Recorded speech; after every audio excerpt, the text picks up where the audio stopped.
Welcome to the BEASTwriter family where social media engagement is encouraged. I am your host, Ryan Sakamoto, and today we are going to be discussing and breaking down day 3 of the NFL draft as it pertains to all 32 NFL teams. Now, before we go ahead and get started, I just want to say thank you to each and every one of you for subscribing to my channel. Just be sure to turn on and flip on the bell notifications so you get notified when I go live or when I upload content. Also, I'm running my analytics and I'm seeing about 57% of you guys are liking all my stuff, watching all my videos, but have yet to subscribe to my channel. So please do your boy a solid and do that in the lower right-hand corner of your screen. All right, so as you guys know, we run weekly Friday giveaways, and I'm going to do that after the draft concludes. Obviously, this is a little different. The draft goes on for 3 days, so we're going to go ahead and get this out to you guys. So again, we are running cool giveaways for you Niner fans. If you're a Niner fan here in the BEASTwriter family, you're in luck. We're giving away these NFL Combine for the NFL draft, exclusively yours. These are a size medium. And again, this was given to me by Under Armour themselves. $45 value. When you add the taxes, that's $50 value. Dry fit fitness shorts. And again, for those who don't know, I did a Combine workout / commercial for Under Armour and was a sponsored athlete at one point. Okay, we're also giving away this 49ers bag. This 49ers blanket, I should say, given to me by the 49ers. And you see it's custom embroidered here, complete with the NFL licensing logo. All our stuff was 100% legit, as you see here.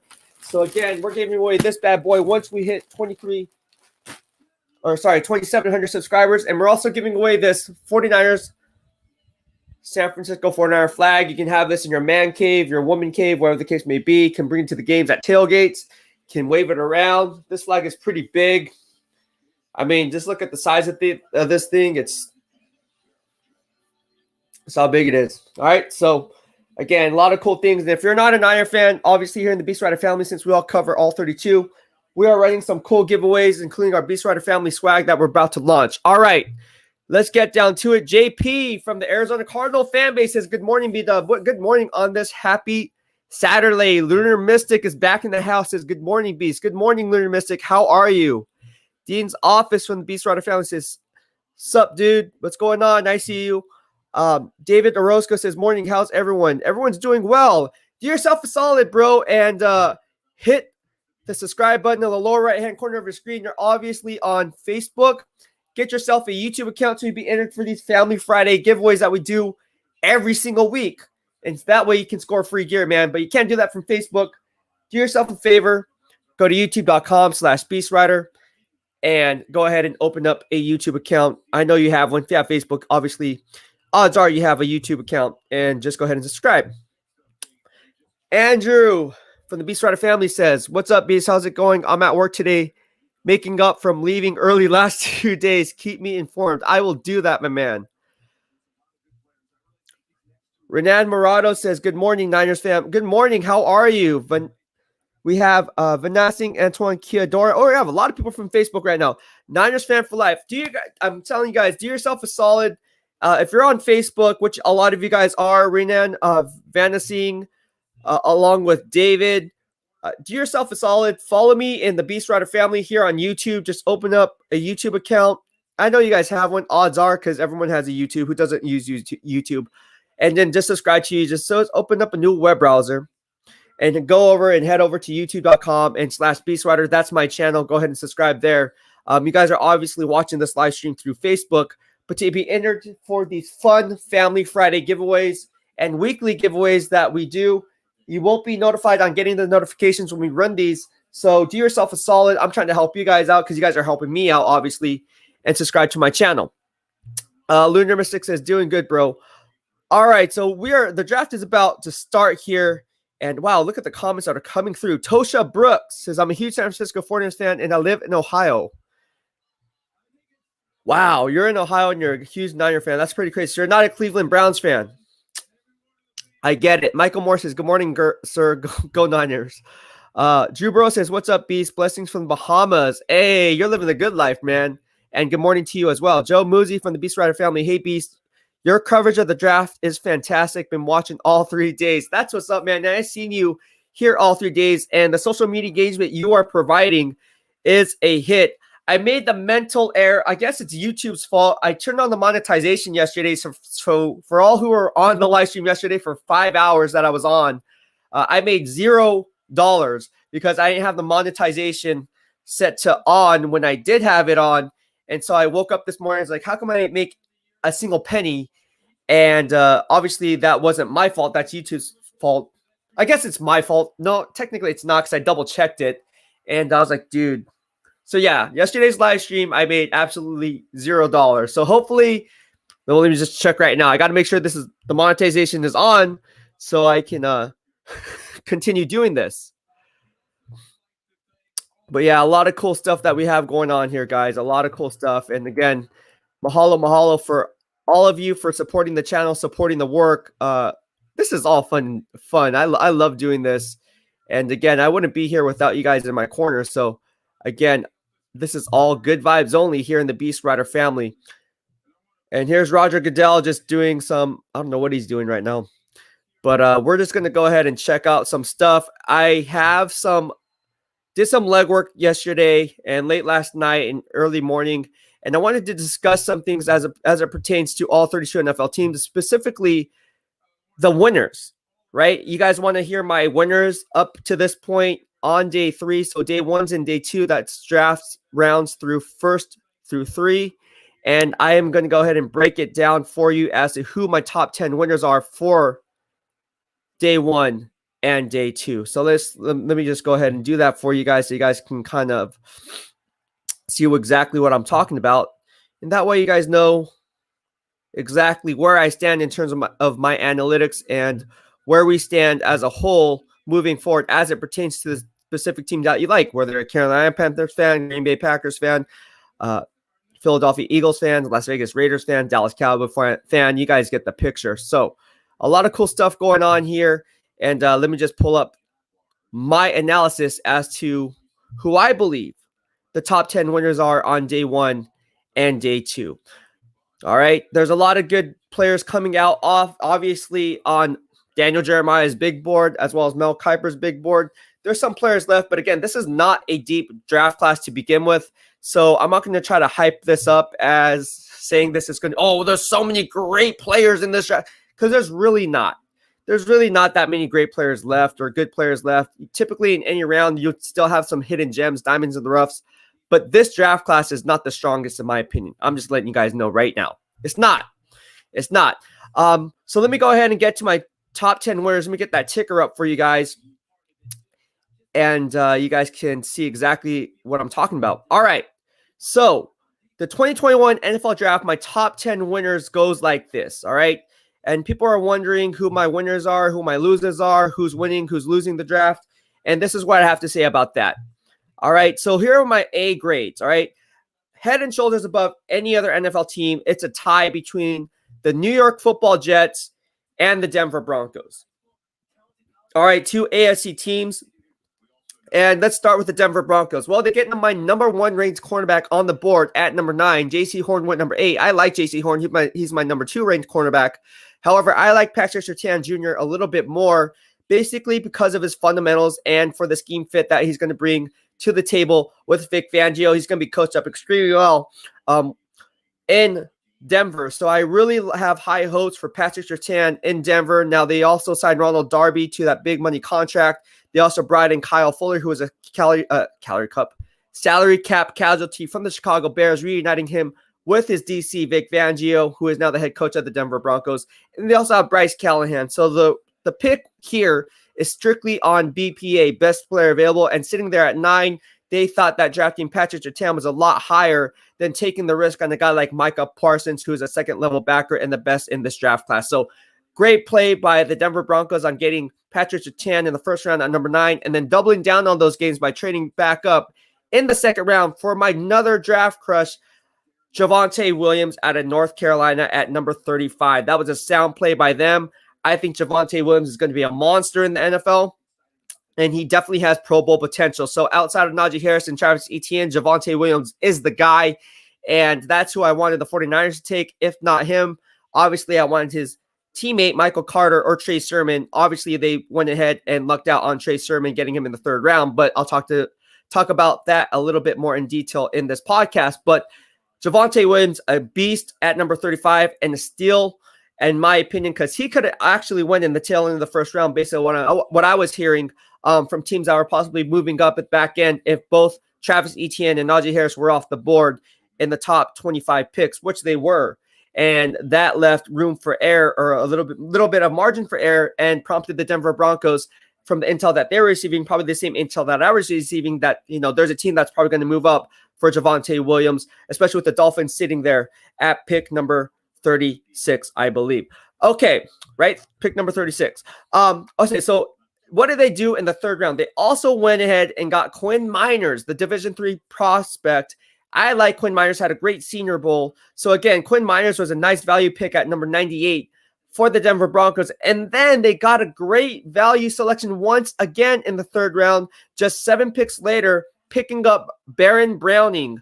Now, Baron Browning is an outside linebacker. He's going to play that in that 34 base defense. Baron Browning was a steal at pick number 105. He's not going to last much longer, because if he was to go into the fourth round of today's draft, I can guarantee you there's at least 3 teams that would have took Baron Browning right off the board. So again, the Denver Broncos get an A grade from me for making those selections.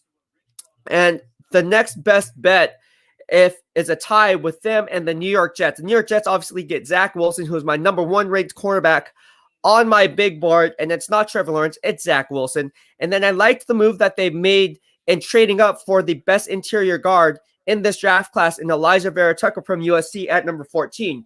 That was a very sound play for them, and I really liked that play, because now you're giving Zach Wilson some stability and the stronger supporting cast that Sam Darnold didn't have during his tenure with the New York Jets, and mainly being not having a stable offensive line. So great job by Robert Saleh and GM Joe Douglas for pulling the trigger, moving up to number 14 from their current position at number 23 to go ahead and get Elijah Vera Tucker, then waiting to sit back at number 23 and taking a guy like Travis Etienne, because again, it doesn't matter if you have a good running back or not. It all starts up front, and no running back can have success without a stable offensive line. Same goes with the quarterback and the wide receiver. So a nice play by them. And then in the second round, they got a steal with Elijah Moore, who I was told was supposed to fall in the tail end of the first round. They pick him up at number 34. Elijah Moore is the best slot receiver in my grading system. And coming out of Ole Miss, he can find the soft spots in zone coverage. Very, very tough going across the middle, not shy of contact, and he has a big catch radius for a guy his size, a sure-handed receiver, Elijah Moore. So that's why the New York Jets and the Denver Broncos are tied for having the best of the best draft class up to this point.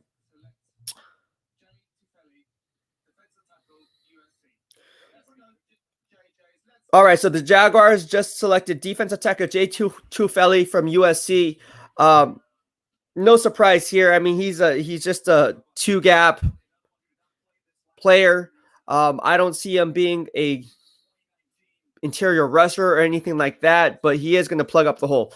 All right, so that's what I see going here. There's a lot of different teams. Let's just go on to my winners, and I'll get to your guys' comments and questions in a little bit. I see them popping up. The New York Giants, I thought Dave Gettleman did a nice job. He never, ever traded back into the draft. He did it again with Kadarius Toney, trading back from number 11 to number 20 and picked up Kadarius Toney, his gadget player. Again, that's an insurance policy in case Sterling Shepard can't stay healthy. And they can't get rid of Sterling Shepard this year because there's too much dead money tied to his contract. However, next year is a different story. So if Sterling Shepard, who I'm very high of coming out of Oklahoma as a second-round pick, is unable to sustain health, look for Kadarius Toney to be that insurance policy for 2022 and moving on. So again, the team also signed wide receiver 1 Kenny Galladay, stealing him from the Detroit Lions, giving him wide receiver 1 money, and now you team up with Kadarius Toney for the foreseeable future for Daniel Jones. I really like that play. And in the second round, who did they get? Azeez Ojulari, a height, weight, speed specimen, similar to what Aldon Smith brought to the table. I'm not saying he's going to be the next Aldon Smith, but you see the intangibles and the critical factors that Dave Gettleman likes in his game coming out of Georgia at pick number 50. That was a great value pick for them. And then rolling down what the Niners should have did. They should have got a cornerback. Unfortunately, Aaron Robinson goes to the New York Giants in the third round at pick number 71. So they get an A grade from me. Then you have the Pittsburgh Steelers. This team is hitting it out of the ballpark, and in more ways than one. One, They get my draft crush, who is arguably going to be the offensive player rookie of the year, in Najee Harris at pick number 24. I'm telling you guys, I said it since day one that Najee Harris would be a perfect fit for the Pittsburgh Steelers. Obviously, I wanted him to go to the San Francisco 49ers, being the bias that I have. However, he goes to the Pittsburgh Steelers, a perfect scenario for him.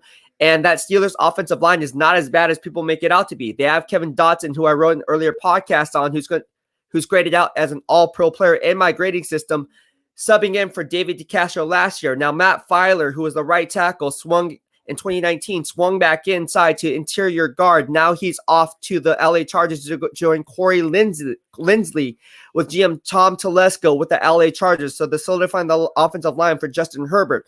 Breaking that down, peeling back another layer of the onion to get to the core. Let's bring it back a little bit and come back to the Pittsburgh Steelers. What did they do? They went ahead and got offensive center Kendrick Green in the third round at pick number 87. But more importantly, in between there, they sandwiched the meat and got tight end Pat Freiermuth in the second round at number 55, who I thought would be predicted to go to the Pittsburgh Steelers. So again, they get an A grade there. Carolina Panthers, let's keep it coming. The Carolina Panthers, okay, well, Michael Carter just goes off the board to the New York Jets. What I just say, now the best just got better. The Jets, who I just said was my top rated team in terms of my draft day grades, they now get Michael Carter. And I'm telling you, Robert Saleh is building a beast right now. They have now taken the lead. It was a tie between the Jets and the Broncos as to who my best draft class is for each NFL team. And the Jets and the Broncos were tied. The Jets just took the lead. I'm telling you, Michael Carter is a monster, just as well as Javonte Williams is a monster, just as much as Najee Harris is a monster, and Travis Etienne. Michael Carter is going to do well. And I said this yesterday. If you watched my live stream yesterday, who did I want at number 43? Michael Carter. Robert Saleh runs the same system because he took the same offensive people from San Francisco to New York. The same system. So they get their system back. Just calling it. I like Trey Sermon, but Michael Carter was a better fit in my opinion. But not to say that Trey Sermon is not going to be a great running back or a good running back. He is going to be good. I just feel that Michael Carter was a better fit for the zone blocking scheme and stretching teams horizontally when it comes to the outside zone runs. Wow, the Jets are killing it, guys. Amazing. All right, but let's go ahead and talk about the Carolina Panthers. They get J.C. Horn, the number 8 at number 8. He's my number 2 ranked cornerback. He's probably the best pure cover man in the NFL draft this year. So I like that pick. I like Terrace Marshall in the second round at number 59. That was a steal. Again, I thought he was going to go in the tail end of the first round to top of the second. He drops all the way down to number 59. They then pick up offensive tackle Brady Christensen, who was a third round pick, number 70. He's very fundamentally sound. He's not the best player in terms of pure athleticism, but he is a true technician of the game. Rarely will you see him get out positioned. So again, a very smart pick by Matt Rule and new GM Scott Fitter for going ahead and giving his new shiny quarterback, Sam Darnold, some reinforcements up front. And then they double down on that with the tight end inline blocker and Tommy Tremble in the third round, just 13 picks later at pick number 83. So I really like that pick. They get an A grade from me. The Bills don't have very many needs, but they pick the best player available in each of the 2 rounds that they drafted. On day 1 and day 2, they pick up Gregory Rousseau in the first round at number 30. And then they double down on those gains with the shotgun approach, taking defensive end Carlos Basham Jr., who was my top 5 prospect to watch heading into the Senior Bowl. And they get him in the second round, number 61. So great play by GM Brandon Beane in solidifying the defensive end position in that 43 base front from McDermott. The 49ers. Everyone wants to know my grade on the 49ers. Here we go. Trey Lance. They got him in the first round, number 3 overall. That's what I've been hearing. Again, I sift through the smoke. That's why you guys follow me. It is no surprise to me. Trey Lance went number 3. You guys get your quarterback, okay? Moving on. Aaron Brooks, they got him in the second round, number 48. Now, he's more tailored for a power run-based scheme than opposed to a zone blocking scheme. So he's really not a scheme fit. So I question whether or not they made the right play here, or if they just went based on BPA, best player available, instead of looking at the value board based on scheme fit and cultural team fit. Now, with that being said, Aaron Brooks, I'm not saying is not going to be a good interior guard. He very well could be. But if you look at future behavior, the last guy that they drafted high from Notre Dame was right tackle Mike McGlinchey, drafted number 9 overall. I said they reached for him, another Notre Dame product. He was a reach, and look where we stand with him today. So is Aaron Brooks going to be on that path to success, the same that Mike McGlinchey had? Maybe he had an okay, decent rookie season and then tapered off after that. Time will tell. But again, in my opinion, Aaron Brooks is more tailored as of right now for the power run-based scheme than the zone blocking scheme. And he would be a better fit for a team like the Baltimore Ravens with Greg Roman, or the Pittsburgh Steelers and what they like to do there with Kenyatta. So, again, I don't necessarily hate this pick, but I'm not necessarily a fan of the pick, if that makes sense. And then you look at Trey Sermon, a guy who I loved getting in the third round, number 88. I didn't like the move of trading back, keep on trading back. Ultimately, they lucked out. You guys know who I wanted. Obviously, I wanted Javonte Williams, but that was too high. Okay, so the next best option was, again, Michael Carter, who just went to the New York Jets. And again, they run the same exact system as the 49ers. So for the system, Michael Carter was a better fit than Trey Sermon. However, they thought Trey Sermon, because he came from a better program, from what I'm hearing, is the reason why they went with him as opposed to a guy like Michael Carter, and they like what he brings to the table in terms of his tangibles and critical factors just a little bit more. But the big program coming out of the Ohio State University did have a significant impact on the team drafting Trey Sermon over a guy from North Carolina, okay? Then again, that's what I'm hearing. So in the third round at number 88, they went ahead and got Trey Sermon. And so for the 49ers, I gave him a draft of a B. All right, there's some other teams that did well as well. The LA Chargers, talking about GM Tom Telesco, they pick up Rashawn Slater in the first round, number 13 overall. They then double down on those gains in the second round, get Asante Samuel Jr. at pick number 47. If you remember, the 49ers were picking at 43. They could have had Asante Samuel Jr. I would have loved that pick. I wouldn't have been opposed to that pick because a lot of guys on one-year deals. However, with that being said, is K'Wan Williams going to sustain health for a full 16-game schedule? I'm not so sure. So who's going to play that nickelback role if they're in it to win it this year? That remains to be seen. So again, that's a questionable move by the 49ers, and why I gave them the B grades, because when you're sitting there at 43 and you have a guy like Asante Samuel there, you have a guy like Michael Carter sitting there, why not take one of those two prospects? I don't know. I think it's fool's gold to think that you can trade back and still pick up these valued players in a not so deep draft class. Just putting it out there. They then went ahead and got Josh Parker in the third round, number 77. That was an okay pick. They did come back around and got tight end Trey McKitty from Georgia, a third round pick, number 97. So I like that pick for the Chargers. Again, I give them a grade B, tied with the San Francisco 49ers. And let's not forget, if you want to talk about Alabama Roll Tide fan, right here, this is why I give the Patriots an A grade. They pick up Mac Jones at 15. And although I liked Mac Jones, I said it all along, I don't like him at number 3 for the 49ers. However, if he fell to the New England Patriots at 15 without them having the trade up, which I stated in my earlier podcast, I thought he was going to fall outside the top 10. That's what I was hearing. And I told you guys the New England Patriots weren't going to trade up. If you watch my podcast, it was uploaded right before the draft took place. That's what I was hearing. They didn't. They stayed pat. And if Mac Jones fell in his lap, they were going to take him. They did.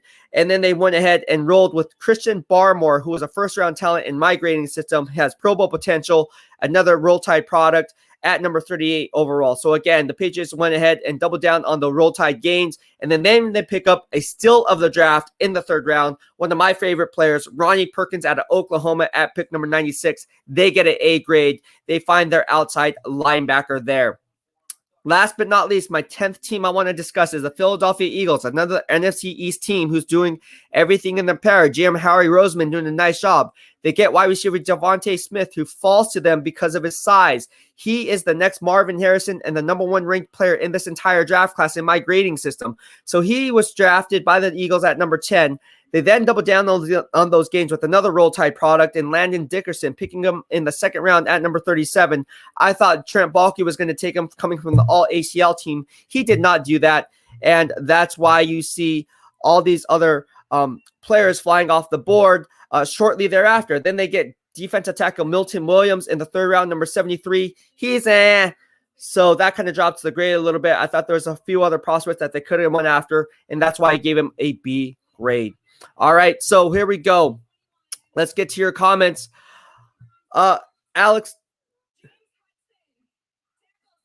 Okay, I'm not high on James Hudson. Anyways, Alex Faulkner says, "Good morning, Beast. Who won the draft up until now? Hey, the New York Jets have won the draft, no question about it." Roger Estrada says, "400 fan from the Bay to SA. Is that San Antonio?" Ben Nelson, deal. Hopefully, we got Troy Warner today. Warner Bros on the loose. Chris Tomiyama says, "Props to you, Beast, from all Niner fans in Calgary, Alberta, Canada." Well, thank you so much, and mahalo, and welcome from Canada. San Antonio, Texas. Okay, I see you. Rich Scott says, "Niner fan from the Rezel. Your channel is awesome. Love the news you give. Keep it up." Thank you so much, Rich. I appreciate the love, and mahalo, and welcome to the BEASTwriter family, where social media engagement is encouraged. Joe Padilla says, "Good morning, bro. Love what the Niners are doing in the draft. Hope we close it out with some solid picks." What if they trade back? Now's a good time, to be honest with you, to trade back into next year's draft. So what you can do is, if you don't see a player worthy of the board, if I'm the GM, I'm looking like, hey, let's just regroup. We got the guys that we want. We have a Super Bowl contending team already. How many of these later round picks are actually going to make the roster anyways? We're going to have time to sign some of these undrafted rookie free agents. Let's just let the board talk, and let's just try to get higher draft picks for next year's draft class and reload. I don't know. I might do that. I think that's in this draft class, based on not it being, how do I say this? It's not very deep. So why not just reload for next year? I would do that instead of reaching for need, diminishing the value of the pick. Renan Murado says, "I'm ready for this year. Let's go Niners." Rick Costa from the BEASTwriter Fantasies, "Please explain why the trade with the Lambs to draft a guard." I don't know, man. I ain't like that pick. I think he's more tailored for the zone, the power run-based scheme than the zone blocking scheme. Spencer Bates says, "Sup, Beast? We in this. Yup, we in this together, my man. I see you." Alan Orange says, "Hello, Mr. Beast. How are you today? How are you coping with the draft fatigue?" I think I got my second wind in. I am tired. I'm not going to lie. You can see the bags under my eyes.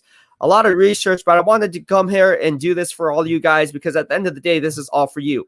So if you guys have any questions, go ahead and shoot them over my way. And again, please be sure to subscribe to my channel. I'm trying to grow the channel here in the BEASTwriter family. We're trying to grow as one. So in order to do that, I need the BEASTwriter family support. So please, please, please, please do me a solid and share the video, like the video, and comment at the very least, so we can go ahead and give out bigger and better prizes while providing you the best content out there here on YouTube as it pertains to all 32 NFL teams. And again, I've been getting a lot of good feedback on my analysis and predictions as it pertains to all 32 NFL teams. I take this very seriously. When I say I cover all 32, I literally cover all 32 teams. And it's a lot more work for me, right? I don't think anybody wants to put in the work to cover all 32 NFL teams. But again, you guys know I'm doing this freelancing off the top of my head as I'm putting this live stream as we speak. So again, you really need to know, you really need to think like the GM, and I'm sure GMs think like this too, or what I would hope they would, and kind of address the needs. So when they're talking to the people in the war room, hey, look, well, this GM, I have a good rapport with them. This is what they like to do here. This GM who's picking just the 3 picks behind, this is their needs, and I don't think they're going to be drafting for best player available. They usually around the 4th to 5th round picks, they tend to draft for need based on my analytics. And then over here, when we look at our division and what the teams are doing in the NFC West, when the Seattle Seahawks are drafting Dwayne Eskridge and Rondale Moore comes to the Arizona Cardinals. And then all right, so the Bengals get Cameron Sample. Not a surprise here. But yeah, you got to know what's going on with all 32 NFL teams. Issa Lowe says, "What's up, Beast? What's good? What's good, man? How you doing?" Evan Bobbins from Facebook, "We should draft Sean Wade if available." If available, yes. I like Sean Wade. I think he's ideally a nice fit there. Are there any quarterbacks left? JP, my man JP. Yeah, there's Sean Wade. Jesse Warren says, "Do you think with the Niners picking up a new running back, Mostert is more likely to be traded? He has the same issues as Jimmy regarding injuries." That could definitely well be in play. And we're going to have to see how that pans out. Robert Watson says, "I'm here, brother. I'm here." Hey, what's going on, Robert Watson? The very first winner of the BEASTwriter family giveaway. All right, Justin Fontnote says, how you feel about our picks? Break it down for us. I did already. I'm a little behind on the comments. Grand Risers is Grand Rising. Marvin Wilson, who will be the steal of round 4. Yes, I am very high on Marvin Wilson. For those who don't know who Marvin Wilson is, he comes out of Florida State. In my grading system, he should be tailored base for a nose tackle, zero technique, and a 34-man front. He would be perfect for a team like the Pittsburgh Steelers. Now, they just re-signed and brought back Tyson Alulu, who had a change of mind and a change of heart. He was supposed to be off to his original team, the Jacksonville Jaguars, with Urban Meyer and new GM Trent Baalke. However, he had a change of heart, moved back to the Pittsburgh Steelers, and that would have been detrimental to the team because Tyson Alulu, in my grading system, again, I don't count on PFF. I grade every single snap. Tyson Alulu is playing at a high level and an all-pro level, so having him back is good. Marvin Wilson would be a nice insurance policy in case Tyson Alulu goes down. So I like Pittsburgh Steelers going after him or the Baltimore Ravens. Okay, these guys who are making these picks are excited. Jan Paul Edwardio says Michael Carter to the Jets, Beast. Yeah, there you go. Oh, Jets got Michael Carter. There we go. See what I say? What did I say before on this live stream? Who's winning the draft? The Jets. Mr. TNA, Joe Douglas shows again how good he is as a GM. Yes, exactly. Robert Saleh is hitting this out of the ballpark. Yep, you guys better believe it. Jets will have fun to watch this year. Exactly. Grand Riser, Trey Sermon will be special. Mr. TNA says, Beast, for me, the Lions are number 1 after the first 2 days when it comes to drafting. Ooh, okay. I guess we agree to disagree. I would say it's the New York Jets, but the Detroit Lions had a decent draft. They had a decent draft, but I have the Jets head and shoulders above the Detroit Lions. But it's interesting because I would say the Lions have a B grade. I don't give them an A grade. But again, I'm going to break this down in detail once all the draft picks are made. They actually just picked Amon-Ra St. Brown out of USC. That is a really good pick for them. Michael Miller says, Foreigners have a draft grade so far from A- for me. Okay, a guy called Ed says B-. A guy called Ed says, could Kyle Shanahan try and evolve the scheme to include more power run game? I mean, that's the talk that everyone wants to talk about because, again, who did they draft? They just drafted a power-based interior guard.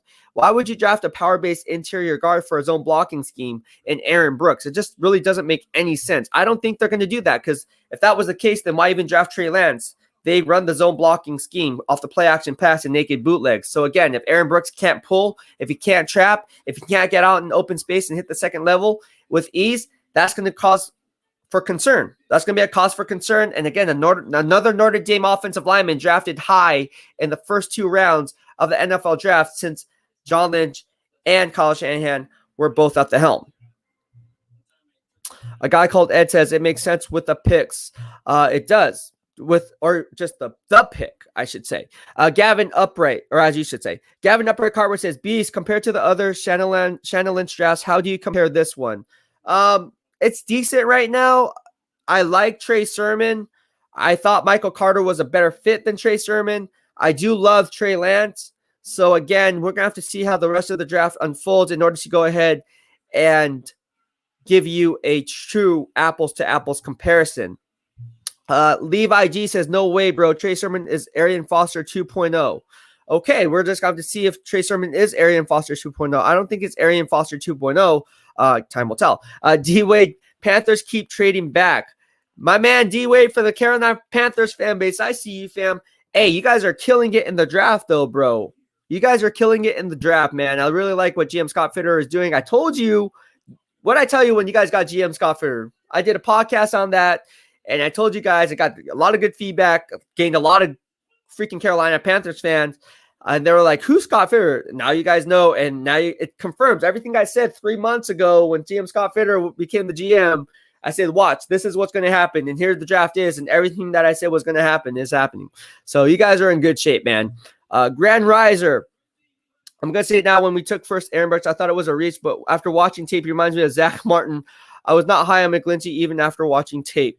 Man, comparing Zach Martin to Aaron Banks, I don't know. I don't see it. I don't see that at all. Now you're comparing 2 Notre Dame products now. And to me, when the Dallas Cowboys took Zach Martin, I saw someone who's a technician. A true technician in the game is not scheme dependent. Aaron Brooks is scheme dependent. He's a little heavy in the gut, if you want to say.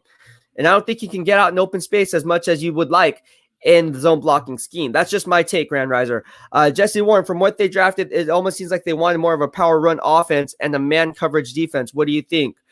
If they go more power run, that's going to be interesting because now you're switching up the offense. And why would you go from power-based run scheme when your whole point of getting Trey Lance is to open up the playbook so you can run the play action pass and those naked bootlegs?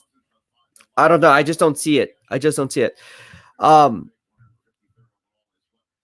Yeah, I don't see it.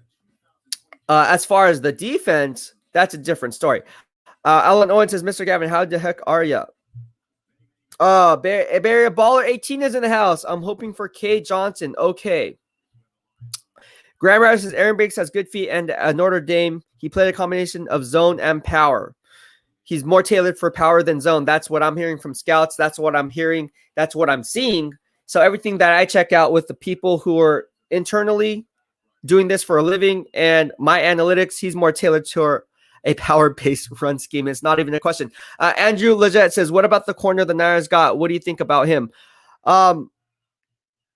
Like I said, when the draft came out and they drafted him, again, he's not the biggest, most physical cornerback, but again, he can win as a boundary cornerback. He's very smart in the sense that he uses the boundary as an extra defender. He squeezes that receiver to the boundary so he can win the leverage game that way. So ultimately, I'm not high on him, but again, we're just going to see how the rest of the draft plays out.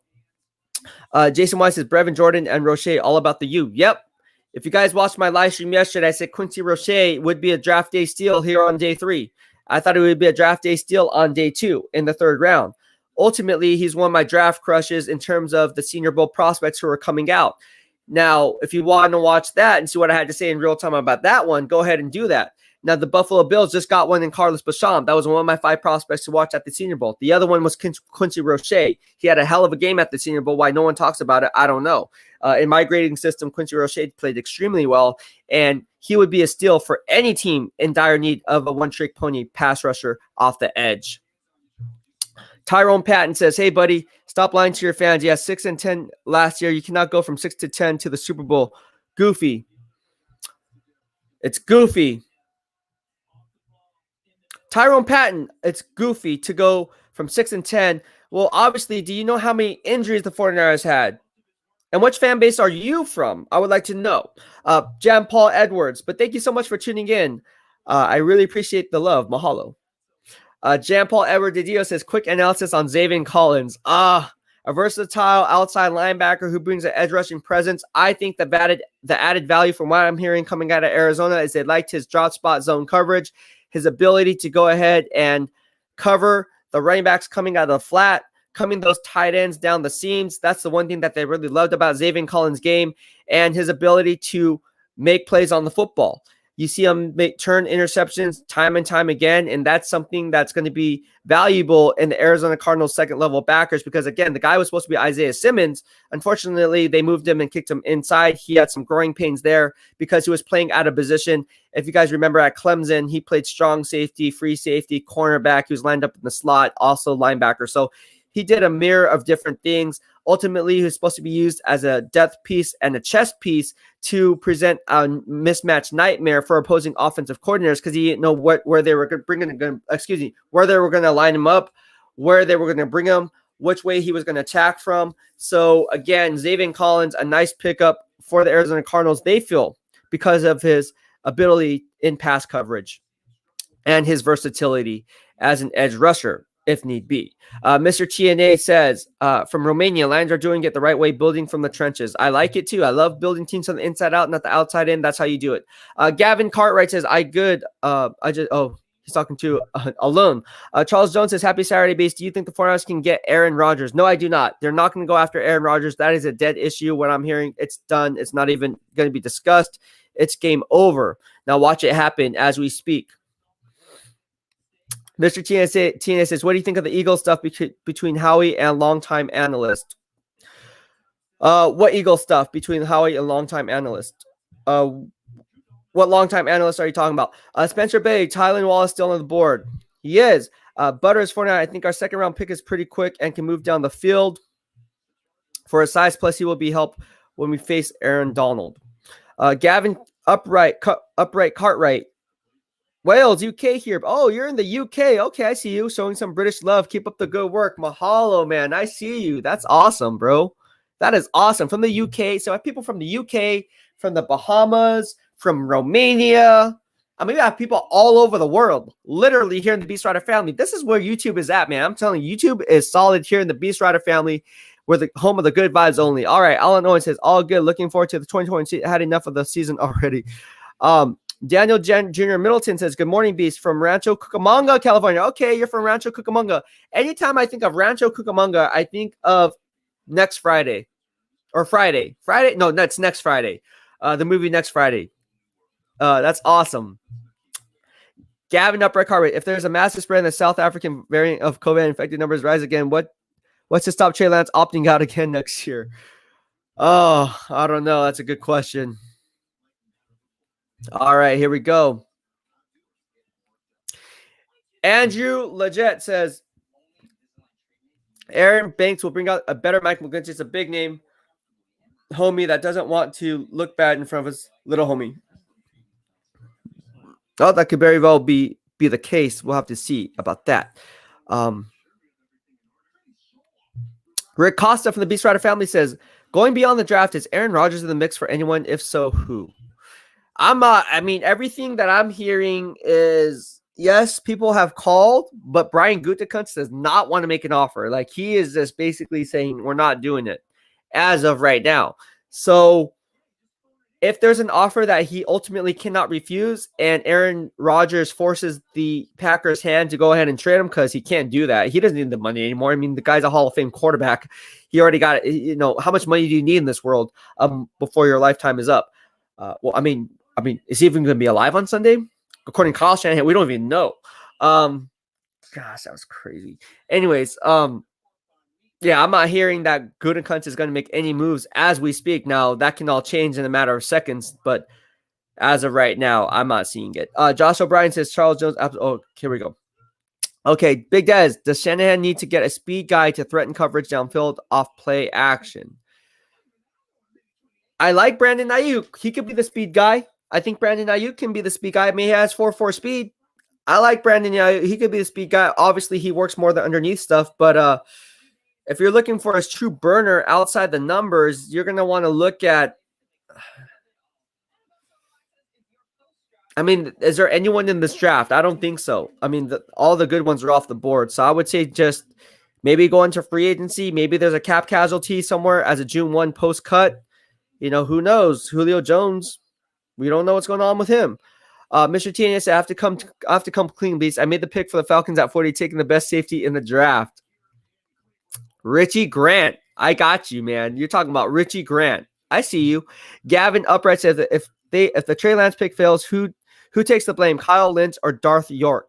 Kyle Shanahan will definitely take the blame for this because ultimately he's the one that made this decision.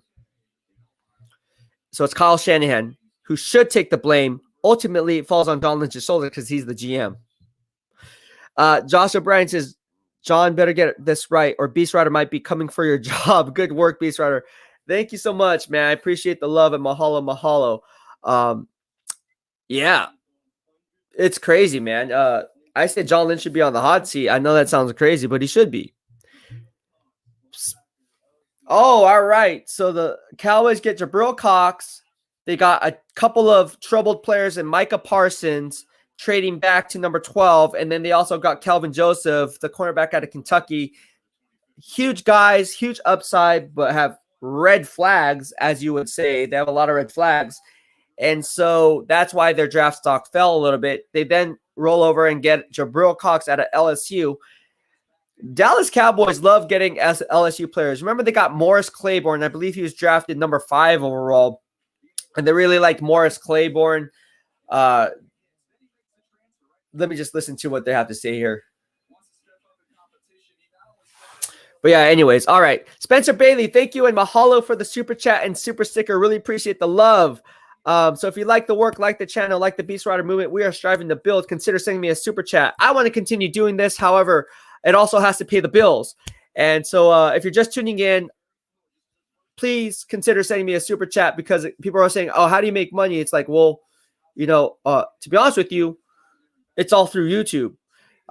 Aside from trying to go ahead and grow this channel. So again, I like doing giveaways. I'm going to continue doing giveaways till the day I die. That's not going to change, because here in the BEASTwriter family, that's how we always do things. And I've always been doing that since day one when I was a credential beat writer. So we're going to come out with a lot of huge swag, but people were wondering what a super chat and how you guys can support the channel. This is the way to do it. So again, if you're on YouTube, there is a money icon. You click on that money icon. They have a set default amount, but you can change that out to whatever it is you want. You can either send me a super chat or a super sticker or both. And that's what it is. It's just a highlighted chat. Spencer Bailey, you've been nothing but showing me much love, and I appreciate it. He says, Beast, should the Niners use Trey Lance in their offense before he actually starts for the team? He's an offensive threat like Hill from the Saints. Yes. And getting to your question, absolutely. Absolutely. This is Spencer Bailey. You bring up a great point, and this is what I love about the BEASTwriter family, because I didn't even think about this, but you did. So kudos to Spencer Bailey for saying this, because yes, that's one way to get Trey Lance acclimated to the NFL game and the NFL speed. So if it's a 3rd and short situation and you can run the play action pass with Trey Lance and you can use him as a dual threat quarterback, if anything else, even if it's as a runner, you go ahead and do that, because now you're getting Trey Lance acclimated to the NFL speed of the game. That's the number one thing that people always talk about, is the transition from college to pros. Doesn't matter if you're coming from a Power 5 conference or not, is the speed. It's not only the speed of the cornerbacks who are faster, that exponentially gets faster, but it's also the offensive linemen and defensive linemen down in the trenches. The players that I spoke with were so impressed with the speed of these linemen down in the trenches that's where they get caught off guard. Like, whoa, I can't believe Joe Staley ran a 4-point, 40-yard dash. Well, he was also a former tight end. So coming out of Central Michigan, you can see how the speed translates, and it exponentially gets raised as you hit the NFL level. So I would love to see Trey Lance incorporated kind of like a Taysom Hill from the Saints, because at the end of the day, who doesn't want to see that?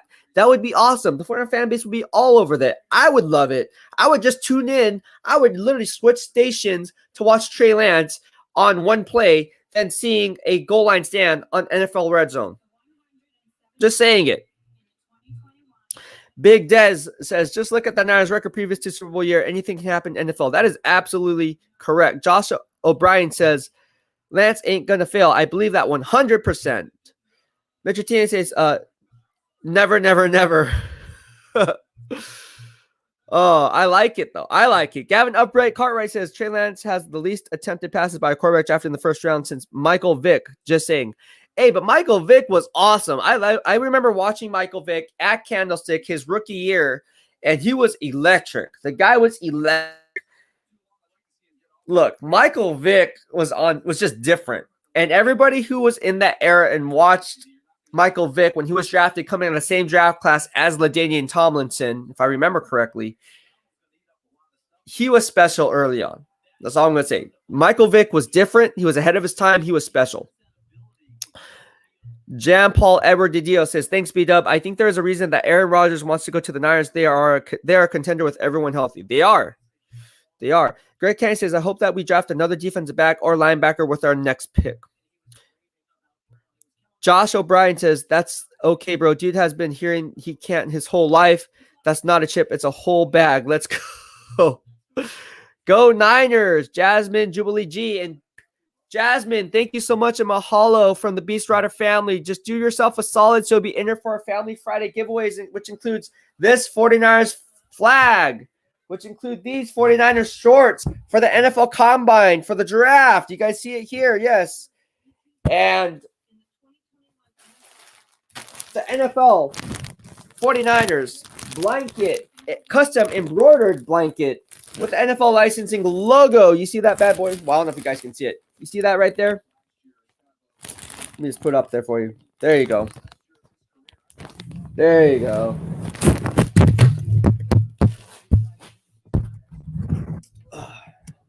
That's what we have going on for you guys.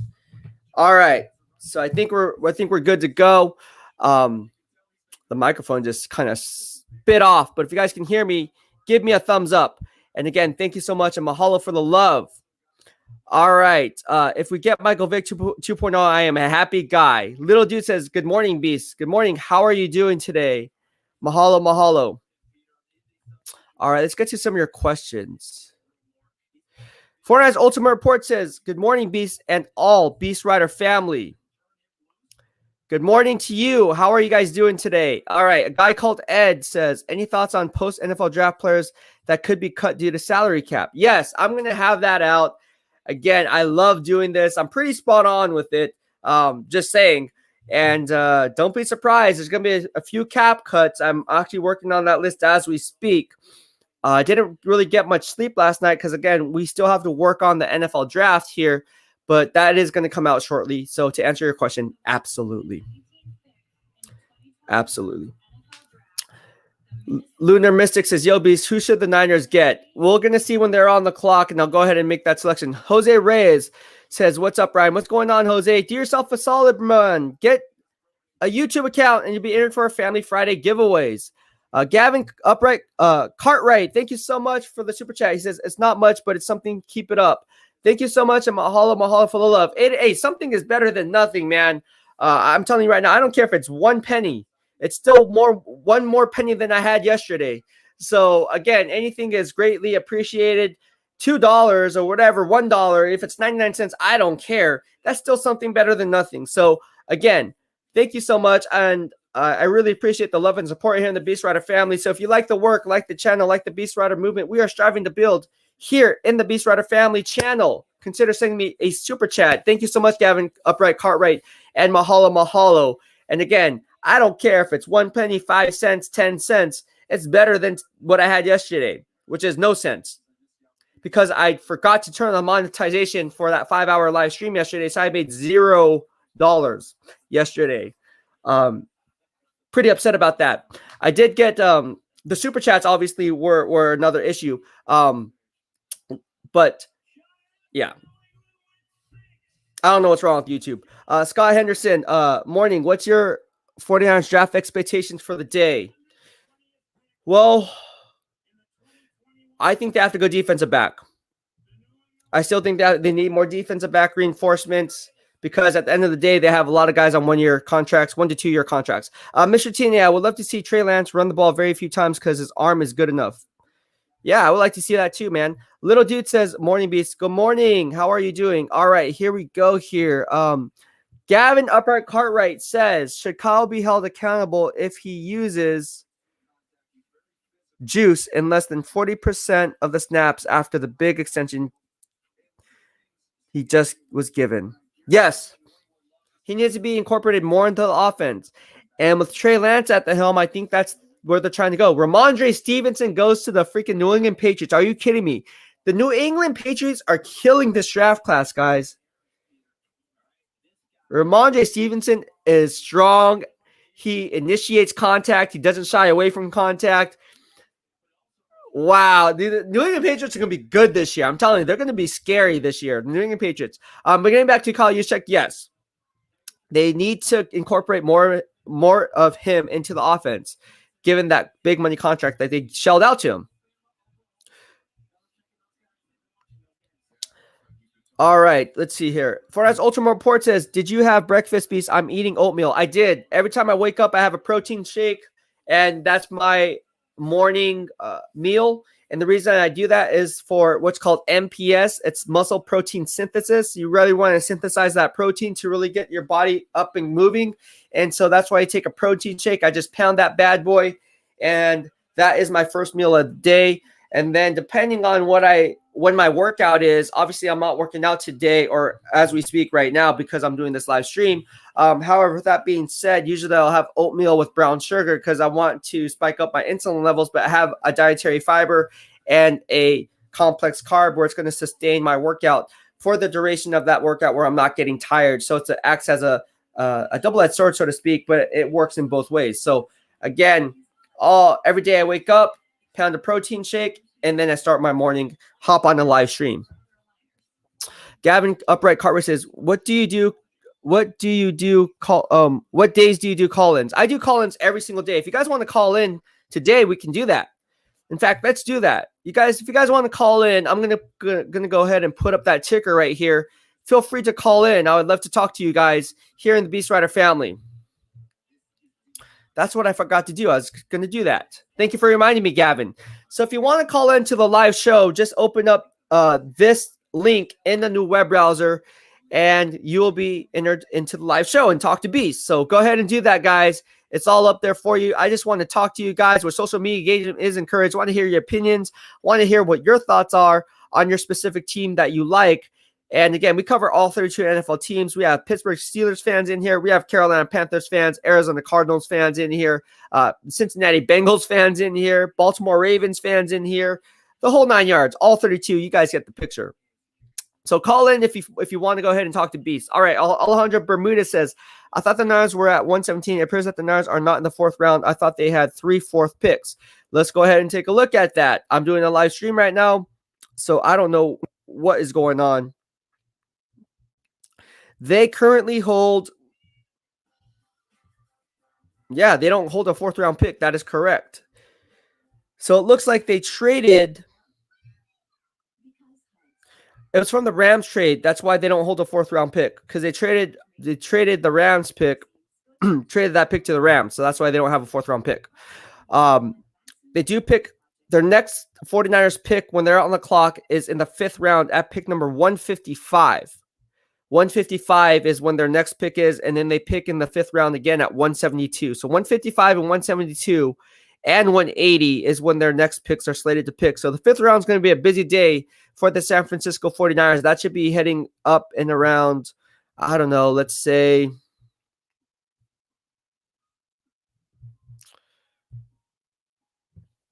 let me see this right here. Let me refresh my my ticker here, because some picks were definitely made.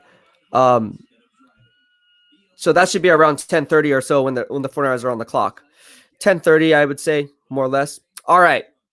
Maybe faster, maybe sooner, maybe later. I don't know.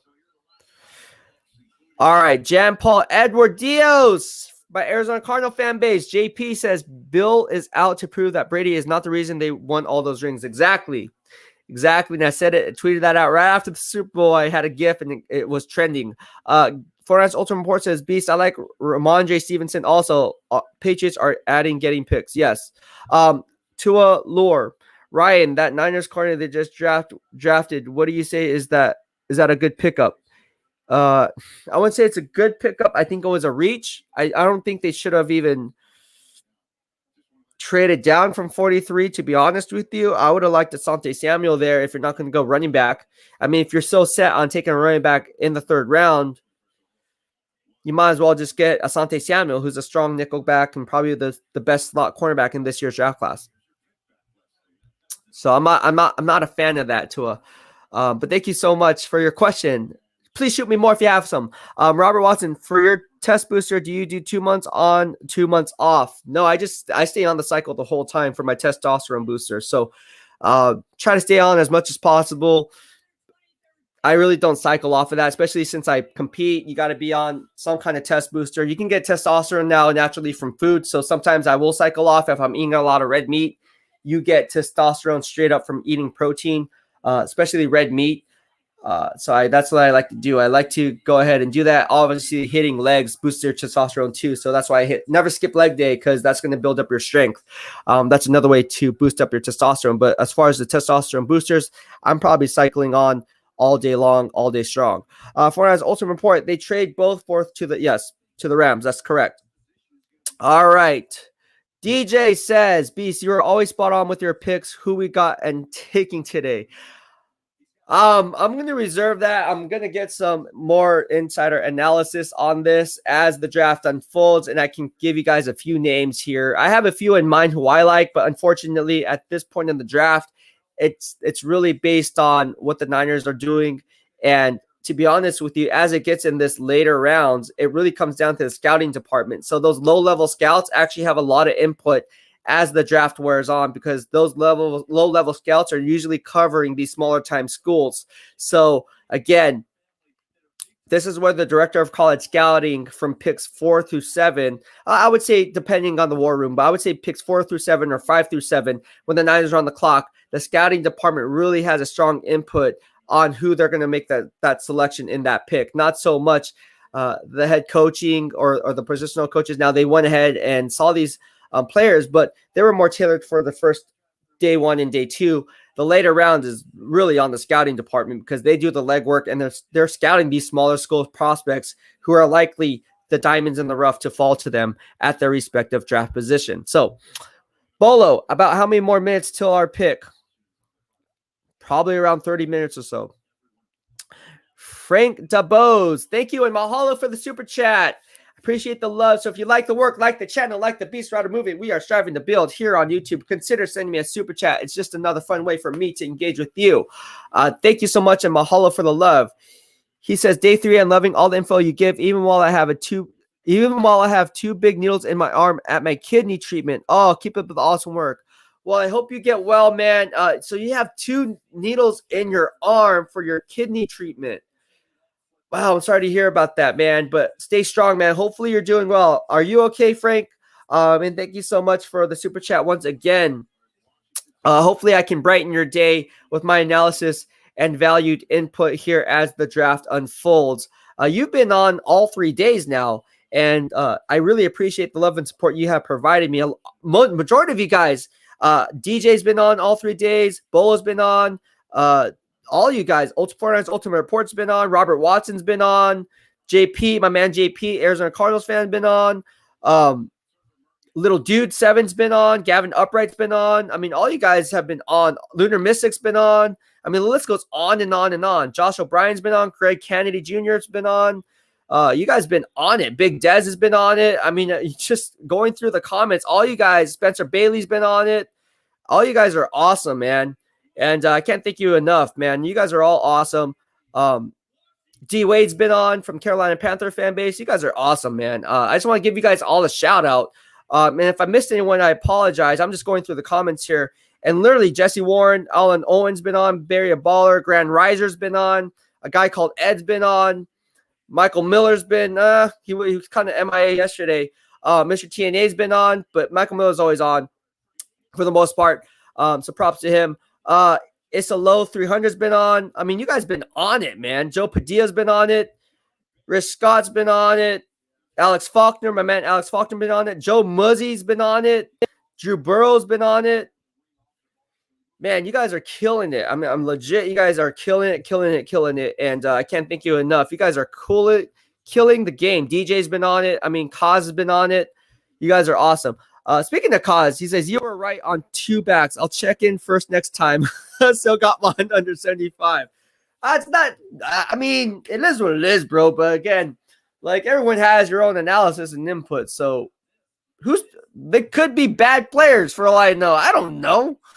But, you know, my track record is pretty strong and speaks for itself. I will say that. But, you know, you just never know. I like Trey Sermon. I like Michael Carter. I like Javonte Williams. I like Najee Harris. And I absolutely like Travis Etienne. So, again, those are all good players. We're going to bring Upright into the live stream. Upright, can you hear me? Yeah, what's going on? Can you hear me? Yeah, how you doing? I'm good. Right, excuse my accent. I'm from Wales. It's a bit thick. But if I talk slowly, you might understand me a bit more. Oh, that's... So how are you, Beast? You good?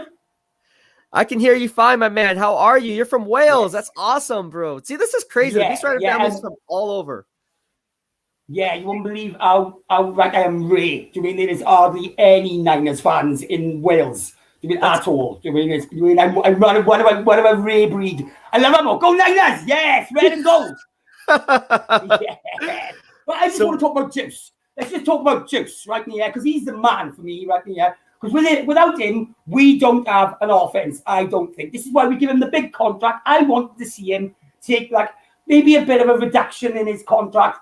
I mean, but I'm happy, $6 million a year. I mean, it's okay. Like, I mean, but like I said earlier, should Kyle be accountable for not using him properly? Because I think he pays him all this money and he barely uses him. Why pay him that money if you're not going to use him? Yeah, Kyle Juszczyk, right? So The reason why they haven't been able to use Kyle Juszczyk more into the offense is because Jimmy Garoppolo can't run the naked bootleg or play action pass consistently. And when you do that, usually you have a fullback in the formation to kind of sell off the play action pass, right? So when you have Jimmy Garoppolo there, you have to take Kyle Juszczyk out of the equation because of the fact that Jimmy Garoppolo diminishes the playbook. So what happens is, if you remember when Mike Shanahan was at the helm back in 1994, the last time the Niners won the Super Bowl, they always had a stable of backfield players, right? They had guys like Ricky Watters and William Floyd. William Floyd was on the field more times than not, number 40, bar none. We all remember him. So William Floyd was that guy. Kyle Juszczyk is a better William Floyd because he's not just a pure fullback. He can catch the ball out of the backfield. So he's more like a Tom Rathman. Right. So he's more like the throwback Tom Rathman type of a back. So what I see from Jimmy Garoppolo, he kind of prevents Kyle Juszczyk from seeing the field because, again, it comes down to the play action pass and naked bootleg. They run that like 27% of the time in their offense. Now, if you have Trey Lance, that number is going to rise. If Trey Lance is behind center, now you're going to see more 12 personnel, one back, two tight end sets. You're going to see a lot of 12 personnel, two back, one tight end sets. So that's really going to open up the play action pass because now you're dictating the defense. You don't know what they're going to do. So they're always going to have to be on their heels because they don't know if they're going to have to defend the run or versus the pass. And when you have Kyle Juszczyk in there, you can sell the run better than the pass, right? Because more times than not, if Kyle Juszczyk is in the formation, it's going to be a run play. You think you run. Right. So if you have Trey Lance in there, now the game changes tenfold. And with them moving to play action pass, 27, 30%, whatever it is, that number can rise to 35, 40% if Trey Lance is on the field. I mean, Trey Lance is just different. And that's what is intriguing. And that's what's sexy about this pick is because with Trey Lance there, sky's really the limit. So it's really interesting to one, I think the Niners knew about this going into it, which is why they re-signed Kyle Juszczyk to that big money contract, because I think ultimately they're going to want to use Kyle Juszczyk more. And when you have a guy like Trey Lance, who's a dual threat quarterback, Kyle Juszczyk will see the field more, or at least should see the field more, from what I'm hearing. And he's also the closest player to the quarterback. Yes. So if his nerves or anything like that, you're going to keep him calm. And who knows the playbook better than Juice? Because he's super intelligent. Right. Super intelligent. I've seen some of his interviews, and that guy is switched on. Yeah. This is why I like him so much. He's just a clever player. When I seen his interview when he was talking, and he's saying it's not all about power. It's not all about this. It's about technique. But where you're hitting the guy, on the block and stuff. What a guy. So should he be a captain next season? Should he be a captain? Because if he was Welsh, he would be captain for the Welsh rugby team, right? And he'd be one of the best players in the world. I'm telling you now. Yeah, Kyle Juszczyk, I'm tied to him. In the Super Bowl, I went on ESPN radio. They asked me for my analysis on it. I broke it down. It actually played out how it played out. And they asked me who my Super Bowl MVP would be. And I said, my dark horse at Super Bowl MVP is Kyle Juszczyk. And it was like, I agree. Totally agree. He was our best player. And we went away from him. And I said, this was before this is my prediction before the Super Bowl. Yeah. They asked me who my dark horse Super Bowl MVP, and I just was, I had a gut feeling it'd be Kyle Juszczyk if the Niners won the Super Bowl, and ultimately he came very close to winning it. If the Niners won the Super Bowl and he didn't get touched at that 1 yard line, he would have had 2 touchdowns in that game. So, Kyle Juszczyk is he's the X factor in that offense. And it's unfortunate. Yeah, definitely. So do you see Jimmy Garoppolo staying with us for next season, or do you see him gone? As far as right now, and what I'm hearing, he's staying. And the reason why they're doing that because they need a scapegoat. So they need a scapegoat in case the season falters. Now they have a backup plan in Trey Lance. Well, they don't want to bring in a veteran quarterback who's not on par with Jimmy Garoppolo's success in San Francisco, because if they do it that way and they have a bad season, then it falls on Kyle Shanahan and John Lynch for trading Jimmy Garoppolo off in a season that they were in a win-now mode. What happens now is Jimmy Garoppolo is stuck between a rock and a hard place because all the pressure is on him to get it done. And if he doesn't, then the Niners can say, oh, well, we had him for one more year and it didn't pan out. So now the team's 3-6, 4-7, whatever the case may be. And now we can bring in Trey Lance because he had 11 weeks to prepare outside of being drafted, and he had And then so if much he loses, there's no pressure. Yeah, I get it. or if he gets injured. I mean, either way, Yeah. can the guy say? Yeah. Here's another thing. Jimmy Garoppolo. What if he is not injured and they just use that as an excuse to bring up Trey Lance?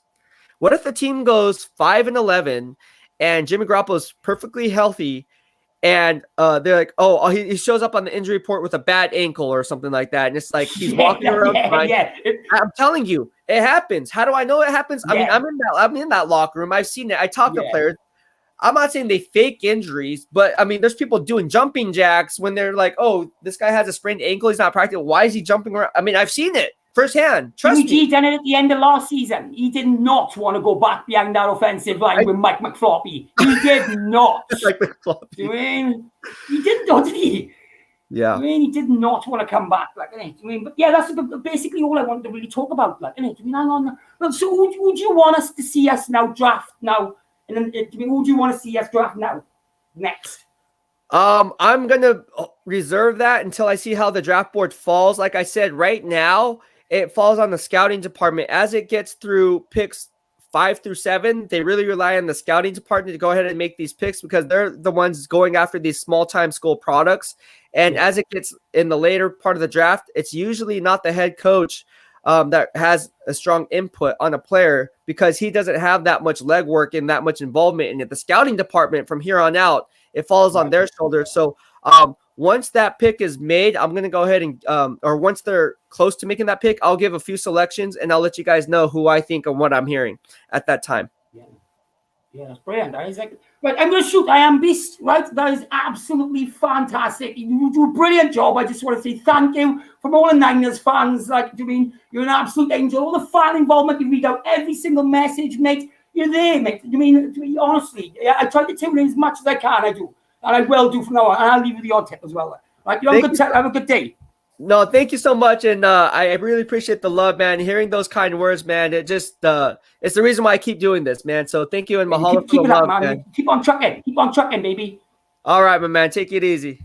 Bye. All right, that was Gavin Upright Cartwright. All right, cool, genuine Phil from the New England Patriots fan base says, "Good morning, Beast. As a Pats fan, I'm very satisfied with the picks. I still think they need a slot wide receiver to fill Edelman's retirement." You are exactly right, and I would have been happy with if you guys would have got Elijah Moore. That would have been a perfect scenario for you guys. But I do like Christian Barmore. I think he's going to be a stud at the NFL level. I like Christian Barmore for you guys in the second round. Isalo says, gives the flex emoji. I love it. Mr. Tian says, Beast, after the draft is over, can you do a weekly live stream with every division having one fan represented? For example, NFC East with Philly, 500, Louis T, Washington, Bodog, New York Giants, and Vok Lombardi and Dallas. Yes, I'm down to do that. I'm down to hop on and network. That's what I want to do because I do want to network. So if you have any people that you guys want to hop on the BEASTwriter Family Show and talk football, we can go ahead and do that. I am definitely open to doing that. Absolutely, 110%. Isaac V from the BEASTwriter Family says, getting my lift in while I take in the knowledge you dropped today. Thank you so much, and mahalo. I got to get my lift in too. I can't wait for that. I've been 2 days off. Actually, I did a workout from home yesterday, which is nice, but I need to get back in the gym. My guns need it. D. Carney says 2 picks in the 4th round. Rick Costa says, BEASTwriter, your energy and passion are phenomenal, but to the point, who do you anticipate to be significant cap cuts league-wise, but particularly on the Niners? That's a great question. I am going to answer this question, Rick, and thank you so much, and mahalo for the love. Once the draft unfolds, I will have a better understanding as to who I believe will be cap cuts or possibly even traded. Don't be surprised if someone gets traded here on day 3. Raheem Mostert could get traded. Remember, Matt Breida got traded. So could Raheem Mostert get traded? Not saying it's going to happen, but could it happen? Who needs a running back? Who needs a change of pace back? Raheem Mostert can't stay in health for a full 16-game schedule. Could he be traded? I don't know. But why would you draft Trey Sermon in the 3rd round if you're not going to be using him and at least getting him at least 45 to 50% of the touches? You don't draft a guy that high for that reason. Not to use him. That doesn't make sense. Oh, all right, all right. Yes, Mr. TNC is so awesome. He was from Wales. The accent is awesome. It is. Gavin Upright Cartwright is awesome. 3 picks in the 5th round. Yes, we do.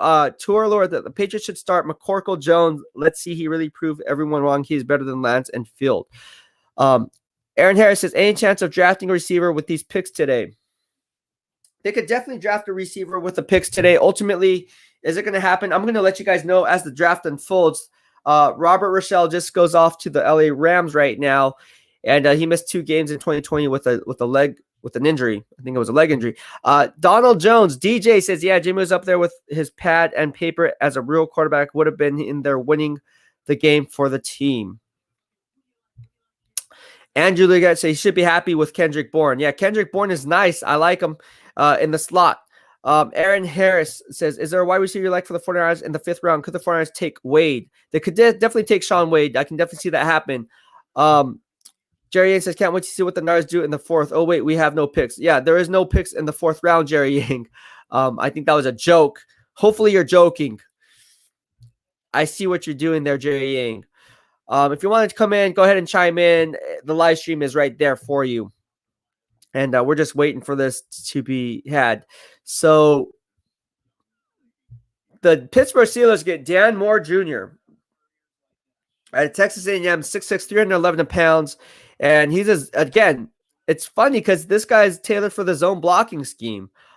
He's not tailored for a power-based scheme, but he does have some power. So if you were to ask me where he fits, I mean, he's going to be an offensive tackle somewhere at 6'6", 311. Those guys don't grow on trees. He has a long arm length too. So it's going to be interesting to see where he ends up on that offensive line. Now, the team already has Chukwuma Okorafor on one side, and they have Zach Banner. Zach Banner's season was cut short. He was the starting offensive tackle for the team, right tackle for the team before going down to injury. They then re-signed him this offseason. Chukwuma Okorafor took his spot at right tackle. They have both of those offensive tackles returning, and now they drafted Dan Moore Jr. here in the 5th round. So, the 4th round. So a nice play by the Pittsburgh Steelers, getting some depth there. And if you guys remember in the earlier live stream, I just pointed out that the Pittsburgh Steelers, in my grading system, based on this draft class, received a very high grade of an A after drafting Najee Harris, number 24 overall, Pat Freiermuth in the 2nd round, number 55, and Kendrick Green in the 3rd round at number 87. All right. So Quincy Roche would be a nice pick up here for somebody. In fact, if the Baltimore Ravens go after a guy like Quincy Roche, I can see it happening. Quincy Roche out of the University of Miami would be a nice pick for them. They already got Jason Owe, so I don't see that happening. However, I like Quincy Roche here. Now, is he going to be the pick? I don't know. They don't have a need there. But they did lose Matt Judon to the New England Patriots, and so that's the reason why that's why I think they might make a play for Quincy Roche here in the 4th round at pick number 131.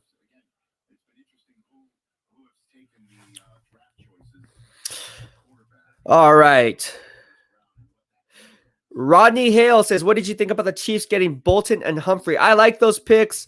I like Nick Bolton. The guy's a beast in terms of a run-stuffing machine. I like Creed Humphrey. I thought the Baltimore Ravens or the Green Bay Packers, a team like that, would get him. Ultimately, he falls to the Kansas City Chiefs. And now with Creed Humphrey there, they also have Rodney Hudson there.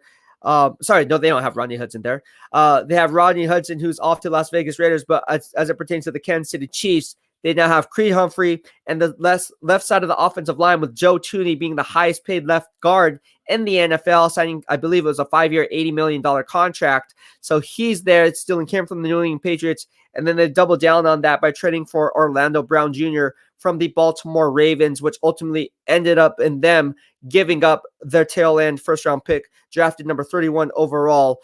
And that pick ended up being Jason Owe, I believe, at pick number 131. So with that being said, I like what the Kansas City Chiefs are doing on the offensive line. I like those picks.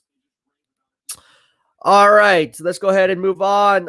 Aaron Harris says, I saw that Richard Sherman listed the 49ers as teams that he has contacted. Could he possibly return? Why would you want damaged goods? I don't know. I don't see it. Isaac V. The reality is that Raheem Mostert only has one regular season 100-plus yard rushing game, and won in the postseason. He has a great story and some memorable plays, but not a huge loss in my opinion. I would agree with you. Gavin Upright Carver says no to Richard Sherman. Yes, no to Richard Sherman. Jerry Yang says, what's going on with Michael Carter? Surprised he fell so much. He went to the New York Jets. Great pickup by them. Why he fell so much is because teams don't know what they're doing. They don't have BEASTwriter in the war room. That's what happened. And ultimately, the Jets picked him up, and that's why I thought he was a good pick for the San Francisco 49ers. Inside analysis here. There's a reason why he went to the Jets, and the 49ers missed out. And they went ahead and got Trey Sermon instead, who I like Trey Sermon.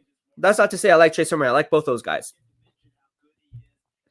All right, Ricardo Torres says, was Trey Lance worth 3 firsts when we could have gotten Mac Jones with 1? Is he that much better than Jones? I think the potential is that's what the Niners were going for. That's what I was hearing. They're going based on the potential, and that was intriguing enough for them to go up and get the player they want, no matter how many first-round picks it is or it was. Jan Paul Edwards says, Tylan Wallace. Spencer Bay says, you're in a tag team match. Who's your wrestling partner? The Rock. This is out question. Going to be. I'm a huge WWF fan. Before they went to WWE, in fact, I would go to the matches at San Jose Pavilion or at the Shark Tank, as they would call it, and I would go to Monday Night Raw and obviously WCW too. So if you want to talk wrestling, I met Hulk Hogan personally at Levi Stadium. Well, I was the only beat writer who interviewed him. For the 49ers, they came in the workroom and said, no, we have WrestleMania coming here at Levi Stadium. Does anyone want to interview Hulk Hogan? No one got up. I was like, heck yeah, I want to interview Hulk Hogan. And so there's a picture of me. I was a little bit heavier back then. Maybe I should post it here on YouTube in the community tab so you guys can see what I looked like before. I was still lifting weights, but I was a little heavy set back then. And we were doing the NWO Just Too Sweet. And we were talking about weightlifting. He came in. I came in the room. He's like, dude. He's like, how did you get your guns? I was like, what are you talking about? He's like your arms are big. And I was like, oh, that's a huge compliment coming from him. I'm gonna post that picture up because again, Hulk Hogan, meeting Hulk Hogan, one of the most humble guys ever, and the NWO is just too sweet. That's all I gotta say about that. But getting back to it, who would be my tag team partner? It would definitely be The Rock and the People's Champ. No doubt about it. Jan Paul Edwards says for Ravens. Jan Paul Edward Dedio says I would have preferred Roche over Owe. Yeah, I like Quincy Roche too, my man. Isaac V, do you think our cornerback room will be able to keep up with the growing speed in the NFC West? I don't think so. That's an absolute no. Jan Paul Edward Dedio, the People's Champ, and Roman Reigns are Niner fans. Go figure. Jerry Yang says, that's so cool. We'll let you see the Hogan interview. All right, I'll post that up on YouTube. Here we have John Jay from the BEASTwriter family. John Jay, how you doing? You're not doing a live stream? You're not doing a live stream today? No, not today. Not today, but I'm going to do something when the draft ends. What are you doing? What are you doing when the draft ends? So give these people a heads up. What are you doing? Yeah, so basically, I'm doing a call-in, basically every month as my channel grows. So I wanted to give a little overview of my channel quickly for the people who are watching you. Maybe they can help me out. So a few weeks ago, I hit 500 subscribers. I'm at 600. So I just introduced my new live show. It's like a quick news, quick segment where I introduce a topic and I read the comments, see how people's opinions. So I'm debuting that on. Well, actually, I debuted it yesterday, and I'm gonna do that during the off season. The next thing the next thing I promised is once I do a 700 subscriber. Once that happens, you're gonna do a giveaway. I'm gonna do my giveaway is 750, but okay. my 700 is I'm gonna incorporate people on my channel or on your channel or you or people to do one-on-one interviews because the season, after this is going to be like a long empty thing. And I want to interact with 49er fans. It's one thing I wanted to do when I created this channel. And then, of course, 750 is giveaways. I want to give away stuff. And then to my road to 1,000. So hopefully it's a good promotion to help this channel because also I was doing a project. Mm-hmm. And I spoke to a few of my personal friends, and they said, if you grow your channel, maybe you can do the thing that you talked about when I was a kid and bring in other people who know NFL, not just 49ers, like a NFL podcast with So like what I'm doing, so like the BEASTwriter family. So Yeah. exactly the same format. I got you. Yeah. So what brings you here today, man? What do you want to discuss? Yeah, I wanted to discuss. I just posted the video. That's why I jumped on a little bit late, but I posted the video talking about the three players: Aaron Book, Trey Sermon. I think I'm pronouncing that name correctly, and then Thomas from Michigan. And basically, I did a quick video. Some quick summaries, what they did in college, and what I thought of them. And Trey Sermon, before anybody, I really liked him. I don't know why, but I was watching a lot of the film, and then also that big body. I think he's over 6 feet, and the Kyle Shanahan's running backs are under 6 feet. So maybe one of the reasons why. An example against the Saints, that short running back who suffered a collarbone. Like he's a short guy. So I think he's starting to realize like the guys he has are good, but just like you said, you need to have a big body to take that punishment. Look at Derrick Henry. Look at that big body. I didn't say you need a big body. I just said you need a back to sustain durability. So I don't care if you're 5'5" or 6'10".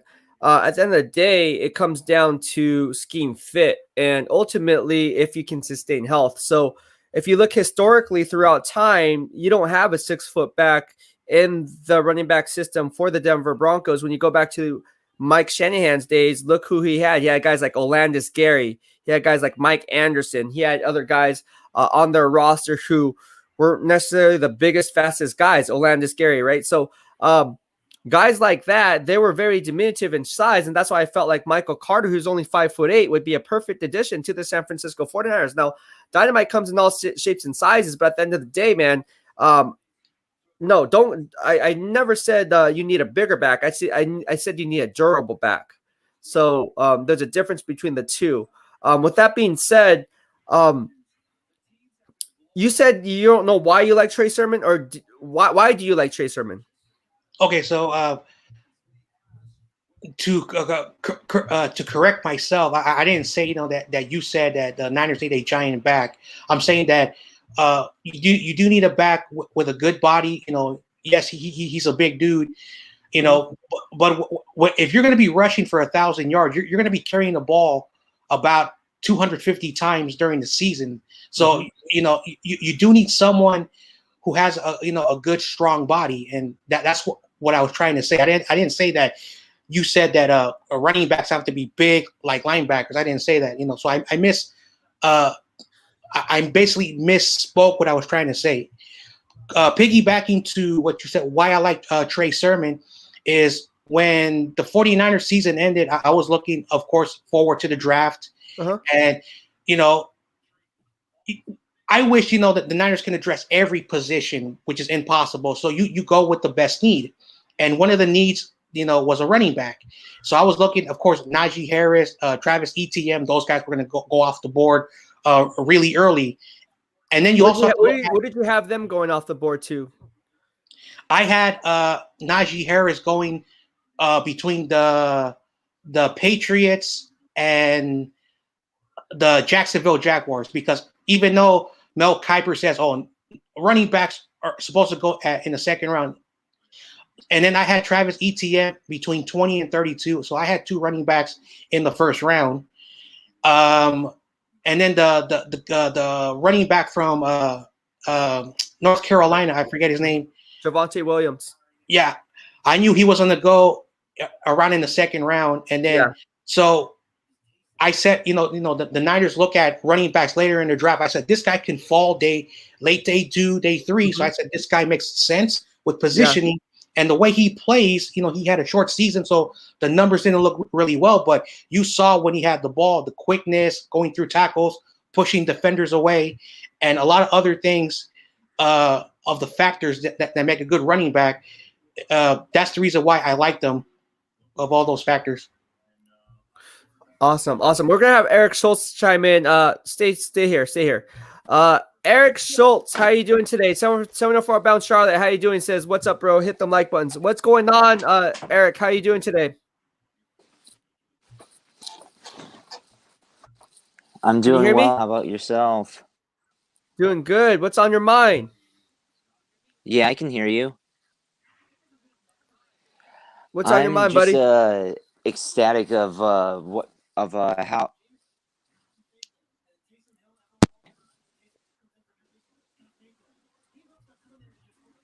Yeah, can you hear me now?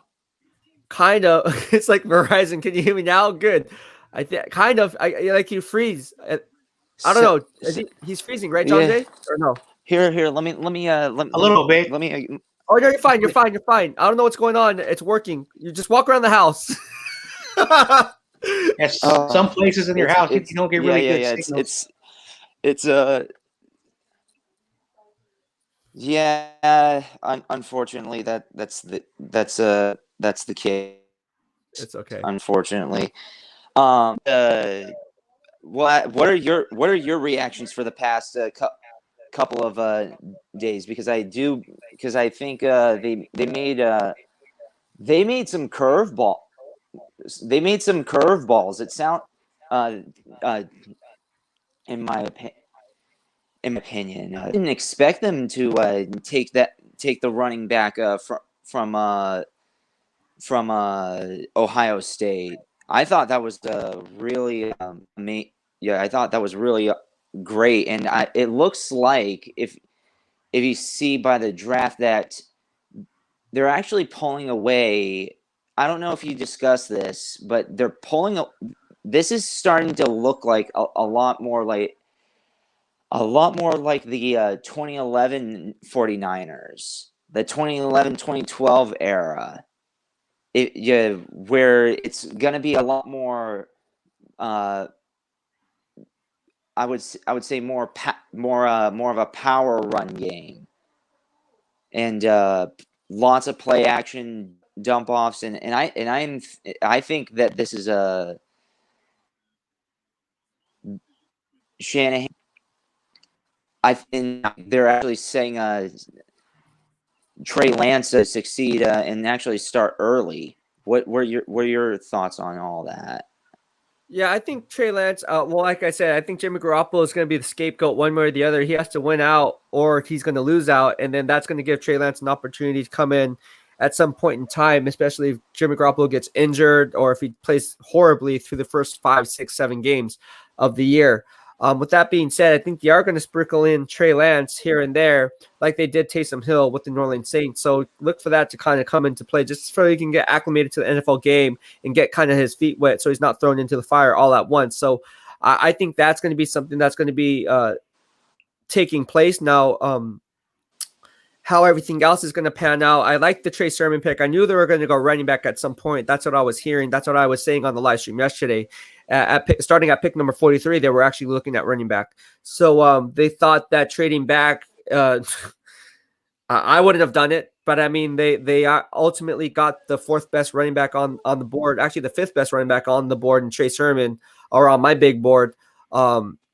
I had Michael Carter ranked higher. There's a reason why he went to the New York Jets. There's a lot of people inside the 49ers organization that wanted Michael Carter. So I do like Trey Sermon too. He's going to be a dynamic, explosive back. I do like that selection. So ultimately, at the end of the day, the 49ers won out on day 2, in my opinion. Now, I don't like the Aaron Banks pick as much as some of these other people. But at the end of the day, I when think you it was get Aaron Brooks. oh Aaron Brooks is okay. He's more tailored for a power based run scheme though. So that's why I'm saying, when I look I at it think, and put two and two together. but that's what I'm saying. I think Shanahan is leaning towards. It's starting to look more like a power run game. It's starting to. It's not going to be. It's starting to look like he's going to change his game to more of the power run and not so much as the little finesse. But then the whole point. Run scheme. But the whole point of running the play action pass and naked bootleg comes off the zone blocking scheme, stretching teams horizontally, not vertically. So that's why, in my estimation, it does no justice going ahead and saying. And I think what we have to look at here is put 2 and 2 together. Here in the BEASTwriter family, I'm going to keep it 100 with you. Okay.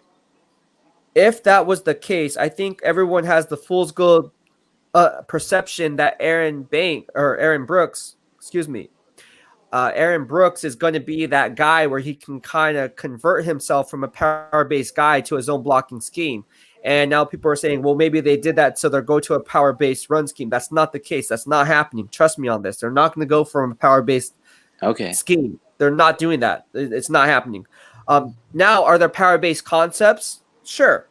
There's going to be some power-based. Absolutely. There's going to be power-based concepts sprinkled in here and there. But ultimately, when you have Trey Lance there, they're going to want to open up the playbook. And by doing so, you're going to want to utilize the play action pass as much as possible. Because, again, what's the point of having a dual threat quarterback if you're not threatening the defense, whether it's pass versus run on any given play? If it's a power-based run scheme and you have Kyle Juszczyk in there and you're just power run between the tackles time and time again, now you're really not taking advantage of your skill set of why you traded up 3 first-round picks to trade up for a guy at number 3 who otherwise would be a dual threat quarterback, but you're not utilizing his full skill set, which then hurts his progression because, again, the whole point of him coming to San Francisco is he brings another dimension that Jimmy Garoppolo does not, and that's his leg dual threat ability. My opinion. It's my opinion. That's true. But we're gonna have to see. I mean, this is just what I'm hearing. So take that for what it's worth. We really don't know what's going to happen. I mean, like I said, there is power-based run concepts. I'm not saying that's not. But at the end of the day, it's you don't draft a guy specifically if he's more tailored for a power-based run scheme to play the zone blocking scheme and hope that guy can hit the second level with ease, or he can get out in open space, or he can make those pulls or those traps, or whatever the case may be, to where he's really setting up the defense, selling off that play action pass. I mean, Aaron Brooks is just not the guy to do that right now. Now, could it happen? Could he be coached up? I mean, we're going to find out. But again, here's another Notre Dame offensive lineman that the team drafted high in rounds 1 or round 2. So yeah, I think that lineman a decent pick, but hopefully he pans out very well. yeah, I mean that was a much needed position. Right. Well, we're gonna have to see. We're just gonna have to find out, man. And I've Go ahead. also watched the corner. I've also watched the corner because I watch a lot of Big Ten football. So I mean that David. What was it, David? No, it wasn't David Long. It was someone else. Or who was the corner that we got? Oh, the guy from Michigan. I'll look him up. Yeah. What about him? What about him? He's good. You think he's good? He's amazing. You think he's amazing? I watched Big Ten football in Michigan. Yeah. Wow. Yeah. Ambry Thomas, you say you think is amazing. Okay. I don't think he's amazing. Ambry. Not maybe. Ambry Thomas. All right, you may not think he's amazing, but Ambry Thomas is really, really, really good. I watched Michigan football. I watched I want that because Michigan's actually Big Ten football is actually Big Ten's my favorite conference to watch. It is. So I'm not the biggest Are you a big Michigan fan? Huh? Are you a big Michigan fan, or are you just like the Big Ten? I am a big I'm a big Purdue, Michigan, and Iowa fan. So okay. Purdue primarily because that's how I even got introduced to football. My dad was going to Purdue, and he took me to my first game in eighth grade, and that's actually how I got into football. Oh, that's pretty cool. That's pretty cool. That's really cool. I like that. That's cool. And I've been I've been following Big Ten football ever since. And I watch Pac-12, but I really love watching the Big Ten. And the thing is that about this corner, he was not, and this even goes towards when they faced Alabama. No one was targeting. Everybody was every quarterback was trying to stay away from him. Yeah, so this kid, he may be 6 foot, but I mean, like, this kid is yeah, he's very underrated. Let's just say. Okay. And I'm very Okay. sure that if the Big Ten had one more had one more season, he probably would have been a first rounder. Wow. Look at you. I like it. I like it. Eric, you're going to be on the show. You better come back on the show, because at the end of the day, if you're right, that's going to give you credibility, bro. So, thank you so much for your feedback and analysis. I really appreciate the love, my man. And have a good day, all right? All right. All right. All right. Bye. Take You it too. easy. All right, mahalo, bro. That was Eric Schultz, part of the BEASTwriter family.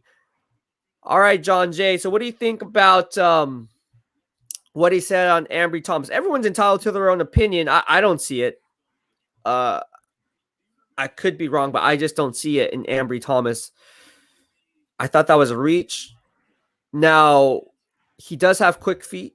He stays patient at the line of scrimmage. He is a good boundary cornerback in terms of using the sideline as his friend. He's going to get out-muscled by bigger receivers. The same problem that Dante Pettis had off the line of scrimmage is the same problem he's going to have Ambry Thomas on the other side of the football. I tell you that right now. He's not strong. He doesn't have functional strength. And it's going to be cause for concern. So, John Jay, thank you so much for tuning in, man. I appreciate the love. All right. All right, buddy. Take it easy. That was John Jay. All right. We are back in action, guys. Gavin Upright Cartwright says, Beast, when are you going to start doing breakdown videos? When the draft concludes and I have my post-draft analysis as my game grades are coming out, I will go ahead and break down some game film for you guys. Alan Owen says, how long before the Niners' next pick? Well, it's a long time. They're going to be, here we are. Let's just go ahead and tell you. So they don't have a pick until the 5th round. So we have around, I don't know, 11:30 is probably when they're going to start picking. 11:15 maybe, 11:30. So we have about an hour before the Niners are on the clock. Crazy.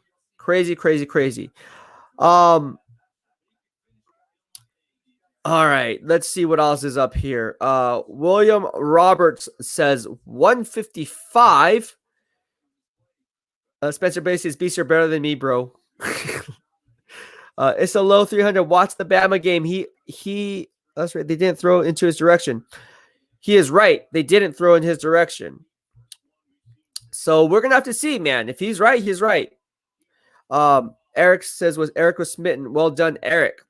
So we're gonna have to see how this plays out, guys. Again, Ambry Thomas.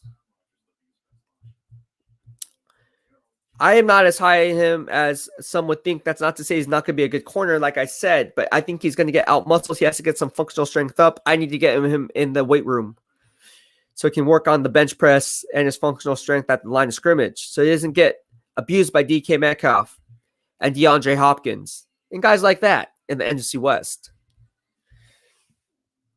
All right. What do we got here, guys? We're going to go into commercial. I'll be right back. If you guys want to call in, please go ahead and do so. It's right here in the lower bottom of your screen. And there you can talk to Beast. I'll be right back.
she told you how she did it, your face would melt off. I just told you how I do it. You let that part out so your face doesn't melt off.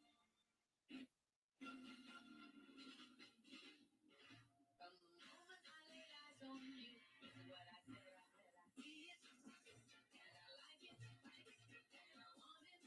Yes, I do. I need it.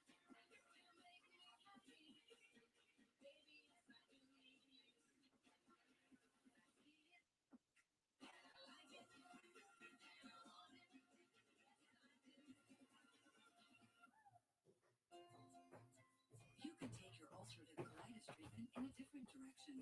Talk to your doctor about Xeljanz, a pill, not an injection or infusion, for adults with moderate to severe ulcerative colitis when certain medicines not help enough.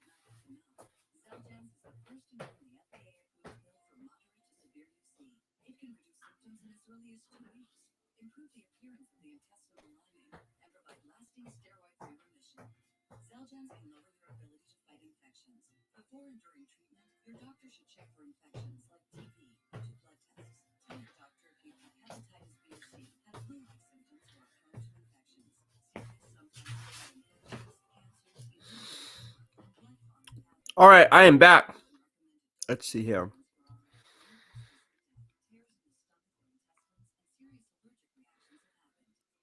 You could take your UC treatment in a different direction.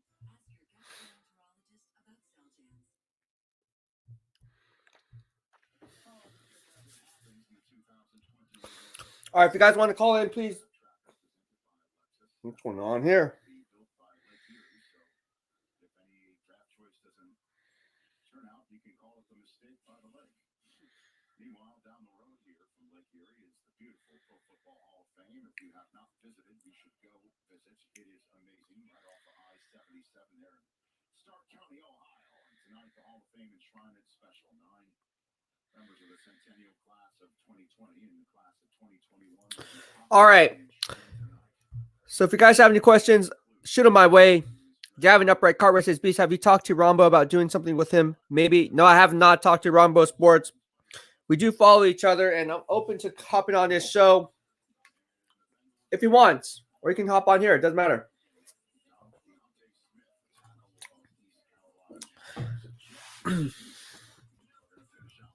Michael McCann from the BEASTwriter fan said, what's up, Beast? Dallas is killing it in this draft. Not a fan, but got to respect the draft board. Hey, Dallas is doing an excellent job. I know they went ahead and got some of these players. I talked about it earlier on this live stream, how they kind of went after these guys with red flags like Micah Parsons, dropping from number 10 to number 12 and still picking up the best linebacker in the game. And then in the second round, they got Kelvin Joseph out of Kentucky. So those were some players who had some off-field issues, and I was told that they were dropped off the board of several teams, dropped down the board because of those off-field issues, but can't deny their talent, right? So went ahead and thought the value was well worth the risk and went ahead and made those plays. So Dallas Cowboys making some sound moves. I agree with you, Michael McCann. All right, what else do we got going here? Let's see who the best players available are as it currently stands. Let's take a look at running backs. All right. So Demetric Felton still on the board. Demetric Felton is 5'9", 189 pounds, coming out of UCLA. I had him higher on the board. I thought he would fall off probably as a 5th, 6th round pick. He'll probably fall to the 5th round. I don't think he's going to make it out of the 4th. I think he's going to probably be picked up in the 5th round somewhere. But Demetric Felton is a guy to look for. Very impressive as a route runner. And we're just going to have to see how he does. But he's undersized. I mean, 5'9", 189. But I would take a flyer on him as a late round pick, definitely. Jarrett Patterson is another guy. He's only 5'7", but he's 195 pounds. Patterson's coming out of Buffalo, same school as Khalil Mack. He's a little undersized, but has a low center of gravity, has great core strength at the point of attack, has good contact balance. The guy has patience when hitting and seeing the hole, so look for him to be a possible play for a team that needs a running back. Jarrett Patterson out of Buffalo would be a nice pickup. You can't sleep on Kylan Hill at Mississippi State. Kylan Hill, 5'11", 214 pounds. I mean, again, same intangibles as Jarrett Patterson, so don't be surprised if he goes at some point in this draft. And that's pretty much it. I mean, it's pretty slim pickings at the running back position after that, in my opinion. We still have Shi Smith on the board. I like Shi Smith out of South Carolina here. I mean, he's only 5'10", 186 pounds, but he'd be a good slot receiver, in my opinion.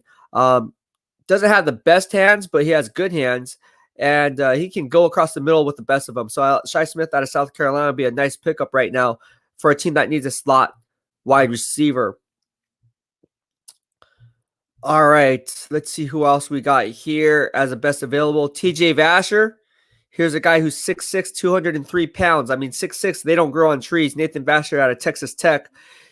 He doesn't have that second gear, but he is a big red zone target and can win those 50-50 balls down inside the red zone. Efficiency will really help out a team in dire need of some help there. But again, outside of that, not much at the wide receiver position.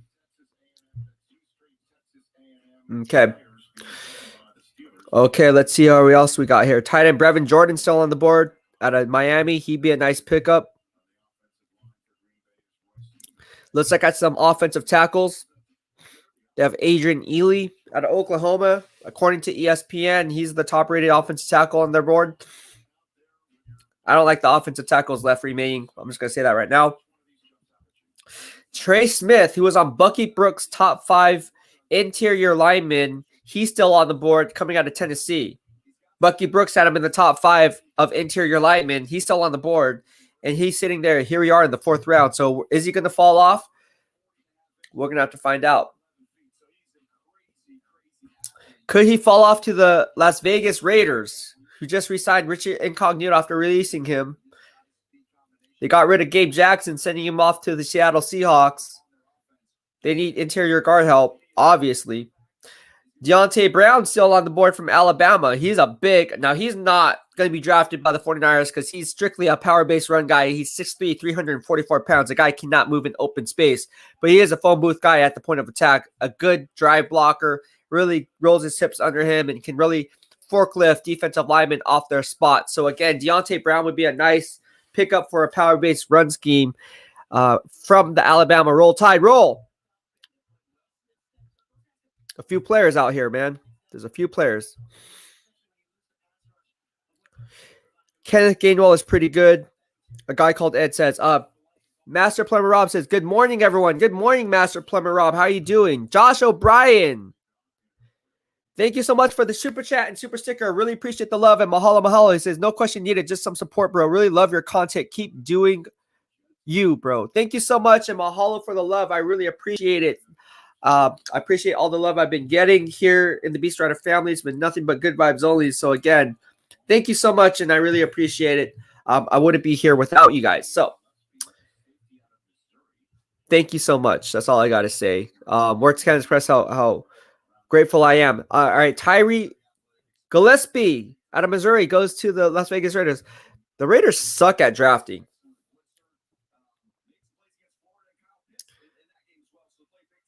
Look at Daniel Jeremiah.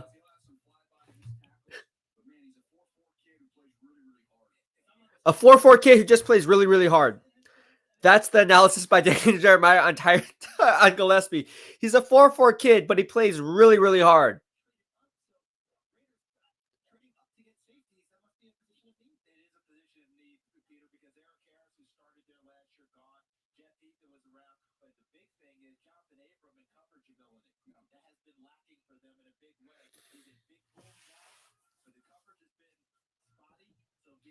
Charles Davis says Jonathan Abram, the first-round pick by the Las Vegas Raiders when they got Josh Jacobs in that same draft class, says that Jonathan Abram is purely a box hard-hitting safety. He cannot cover in space. And in today's NFL, you need to do both.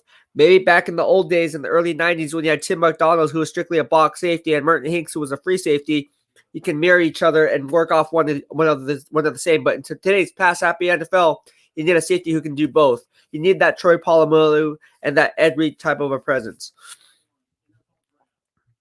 A guy called Ed says, what size are those dry fit 934 49er shorts? I want it. They are medium. So it's medium.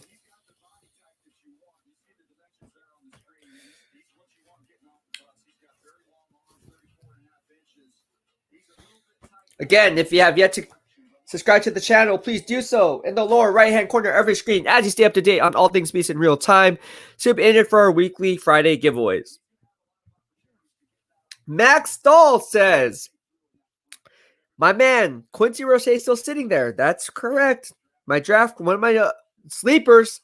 Niners need to go get him while they can. They don't need all three of those fifth-round picks. Most likely, only one of those three will actually make the roster. Thoughts? Yeah. Again, Max Stahl, Quincy Roche is one of my sleeper picks. Again, I was high on Quincy Roche even entering before the Senior Bowl in my pre-Senior Bowl analysis. You guys will have to see what I had to say about that earlier. I did a live stream on that. Not a live stream, actually. I think I did a podcast on that earlier. And I talked about Quincy Roche and what he brought to the table. He would be a steal for any team. I don't know if the Niners are going to go after him, but he is a one-trick pony, but he can bring a solid edge rushing presence. Like him. All right. What do we got here, guys? The pick is in for the Jacksonville Jaguars. Let's see what's going on.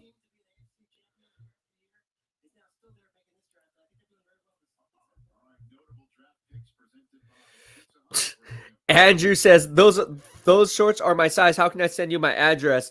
Well, you have to win the giveaway first. I have to pull those giveaways after the draft is over. So if you win, then you can send me your address. You have to be in it to win it, and you're definitely in it to win it. So you're doing the right thing. You're engaging here. So we're going to tally up everything after the draft concludes, and then we'll be running those giveaways once that is all done. William Roberts says, what's up, Beast? What do you think about Tay Gowan if we draft him? He's still on the board. I don't like Tay Gowan. Again, you're looking at the best player available. And I know, especially when you're looking at what's available, he's obviously on the board as the overall athlete at the overall cornerback there. He's tall. I mean, 6'1", 186 pounds. He has good top end speed or elite speed, whatever the case may be. But again, it comes down to technique. He doesn't stay square at the line of scrimmage. He has a little bit of impatient feet, opens his hips up a little bit too early, and that will beat him in the NFC West, especially with the speedy wide receivers. So I don't like Tay Gowan for the system and for what the other NFL teams are doing. He just can't keep up the speed, and the intangibles are just not there, being fundamentally sound at the line of scrimmage. Here's the Jets pick. The Jets are killing it in this draft. I'm telling you, the Jets are freaking murdering this draft class, guys. Head and shoulders above anyone else. The New York Jets are just murdering stuff.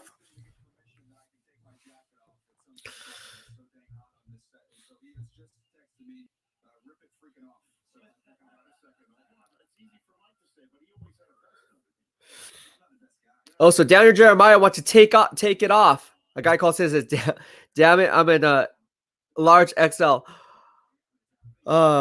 The Fire should get that Stanford receiver. Eric Schultz says, Jason Elzer says, what's up, BEASTwriter family? Just checking in real quick while getting a break from Airsoft. Hey, you're playing Airsoft right now? Bro, that hurts, bro. Airsoft guns are no joke. That's awesome. That's awesome. Are you winning? Do you have any bruises, Jason? Are you playing with Aiden? Is Aiden playing with you, or is he playing video games right now at home?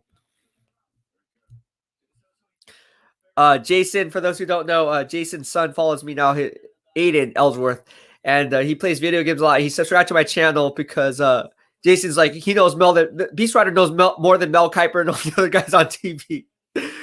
And he's like, really? And then he saw the stuff and he subscribed. So Max Dahl says, if not Quincy Roche, I'll be happy with Jamar Johnson, safety out of Indiana. A guy called Ed said, Sean Wade, let's get him. Yeah, I like Sean Wade. Let's get that guy. Jason Owens says, yes, I'm kicking Aiden's butt. Tell Aiden to freaking make a comeback, bro. Come on, like the wild card game against the New York Giants. He can come back. That's funny. You're going to get bruises probably. Michael McCann says, to be fair, the Jets have the picks and they have the position. They should be killing it. That is true.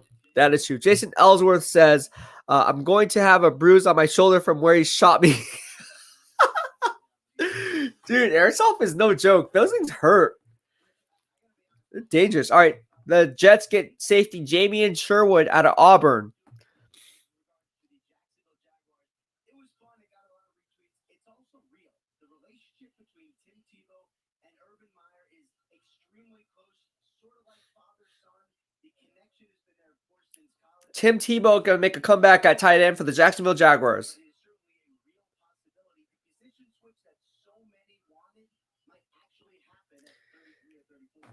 Jacksonville Jaguars are making a positional switch for Tim Tebow, experimenting him from quarterback to tight end. What do you guys think about that? Again, a Florida kid, played at Florida, obviously has close ties to Urban Meyer, obviously, and Urban Meyer's now the head coach at Jacksonville. What do you guys think about Tim Tebow possibly making the switch to tight end? That would be fun to watch. I like Tim Tebow. I wasn't a fan of him coming out of Florida, because I'm a big Roll Tide fan. But Tim Tebow grows on you. I don't know. I like Tim Tebow. I think Tim Tebow would be good for the NFL. I think Tim Tebow would be good for the NFL. Jan Paul Edward DiDio says the Cardinals just drafted Dre Kirkpatrick 2.0. Oh, let's take a look at the draft. Let me look at the draft. Let me pull that up. Who did the Texans pick?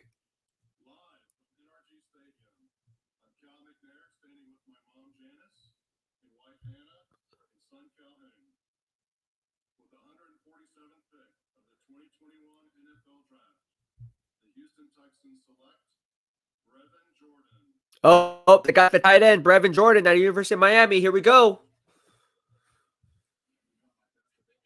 All right.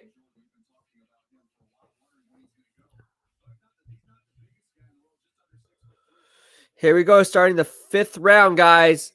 So the Niners are going to be on the clock very shortly. Jamie Sherwood was going to pick number 146 with the New York Jets. The Houston Texans now get Brevin Jordan. He's 6'3", 247 pounds. He can stretch the field vertically. Here he is, a 2019 first-team All-ACC selection. What you see from him is he has the quickness and he has the skill set to develop into a good route runner, although he's not there yet. He can't run the full route tree, what I see in his game. But what you do see from Brevin Jordan is he can be a vertical weapon down the field. And you just see it right here. It just says vertical weapon down the field. So, echoing that, one thing that I will say about him is he's not the most sure-handed receiver. He's more of a body catcher, doesn't catch the ball well away from his body, so he will have to work at that at the next level. Oh, man. Jan Paul, which is the shoe toss was hilarious, though. A guy called Ed Beast, what's your favorite shoulder workout? Thoughts on military press, if I'm saying it right? Yeah, you're good, man. Military presses are good. Oh, shoulder workout? Bro, I have a mean shoulder workout. I'll be posting some of this stuff on YouTube, some short videos so you guys can see exactly. But I like doing lateral raises. That's one of my favorites. Lateral raises is really going to bring out the delts. Your rear delts specifically, especially if you lean forward. But doing lateral raises it's just a freaking shoulder killer. And my traps are huge. That's probably one of the biggest parts of my body in terms of muscle groups. So obviously my arms, but my shoulders, my traps, you guys can see just like you'll see once I start posting videos, I'll be doing shrugs. I'll be doing lateral raises, military press, Arnold presses. So this is an Arnold press. You can do those. Obviously, hold on. Arthur Blank is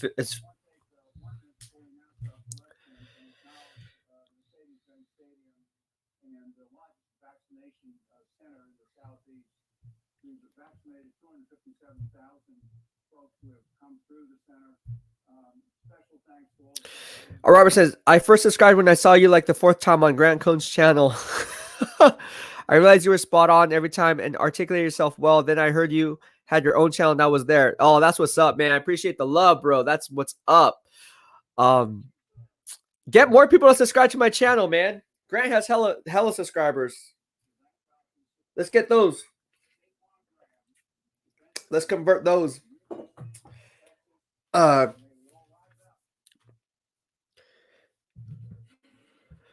That's awesome, though. Thank you so much for the love. I appreciate it, my man. Jan Paul Edward Didio says, post the shoulder workouts, bro. I need bolder shoulders. Okay, I will do that, JP. I will post that. Maybe, well, today I'm hitting triceps. It won't be today. I'm hitting triceps and legs today. After this 5th round concludes, I don't think I'm going to stick around for 6th or 7th round because I need to get a workout in. And my gym closes early on Saturdays. I know it's crazy, but they do. So after this 5th round, I think I'm going to bounce out of here if you guys are okay with that. Lunar Mystic says, Atlanta Falcons to Taquan Graham, defensive tackle out of Texas. Have you tried the axle bar? Yes, I tried the axle bar. I like that too. Eli BSF says, I discovered you through Grant Cohn as well. 2 Bums in the Pod. Yeah, 2 Bums in the Pod was actually a name I gave our show because Eric Armstead called us 2 Bums in the Pod. Obviously, Eric Armstead made it personal with me.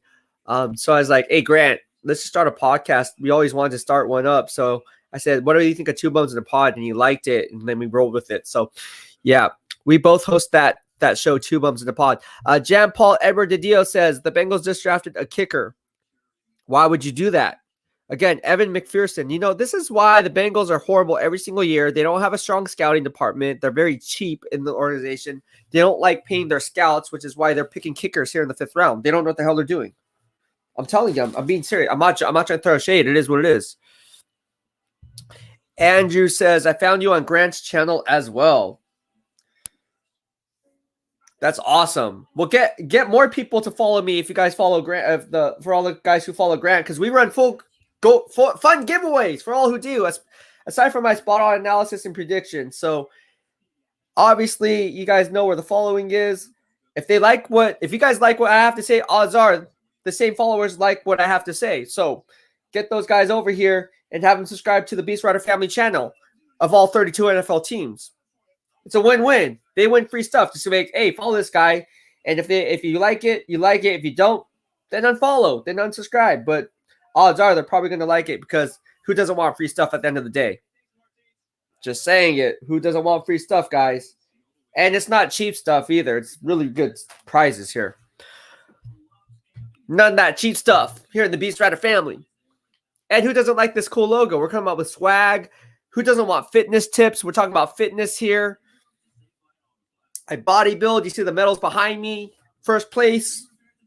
IFBB Pro qualified.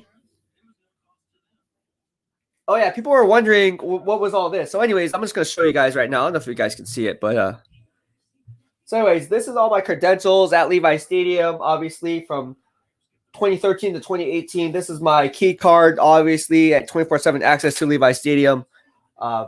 This is my nameplate. Yes, my office or my desk was right next to Matt Mayoko's, and then behind me was Matt Barrows. So it was me, Mayoko, and Barrows all on one side of the room. The other side of the room was Nick Wagner, Grant Cohn, Tim Kawakami, Cam Inman, and Eric Branch. It was literally just me, Mayoko, and Matt Barrows on one side of the room. And then the other part of the beat writers was everyone else. So anyways, yeah, that's my nameplate. Kept that. All these are all my credentials when I traveled with the team and so forth, covering the team as one of the team's beat writers. So I thought it'd be cool to put this stuff up there because just to spice it up a little bit, have some football stuff in the background. Obviously, you guys see San Diego State, obviously my fraternity right there, and all my medals behind me. So it's a little bit different, but you get your football and you also get the BEASTwriter family background in terms of football and fitness and bridging it all together. And that's what you have here. Football and fitness, that's what we do. That's what we do. All right. Little dude says Beast is better than Grant. So with that being said, what do we got going on here, guys? We are at what? Philadelphia Eagles are now picking. Philadelphia Eagles are having one heck of a draft. They got Devontae Smith in the first round. Then they got Landon Dickerson. They did get Milton Williams and Zach McPherson. I'm not so high on those guys. I think they're kind of tapered off now. They're not really killing the draft anymore other than the first 2 picks. Let's see what they do here in the 5th round. If they get a guy like Quincy Roche, that would be a nice play. So let's see if they go after Quincy Roche here, guys, because Quincy Roche would be a nice pick here for the Philadelphia Eagles. Oh my gosh, I wonder what's happening. Okay. With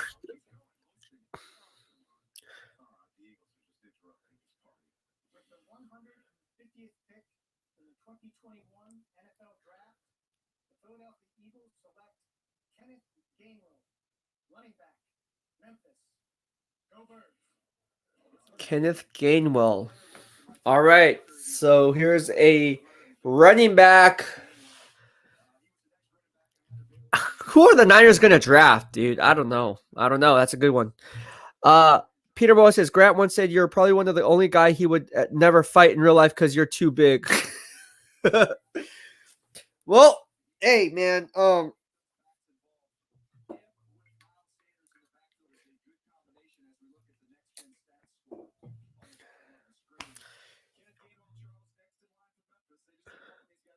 I will say this. I'm a lover, not a fighter.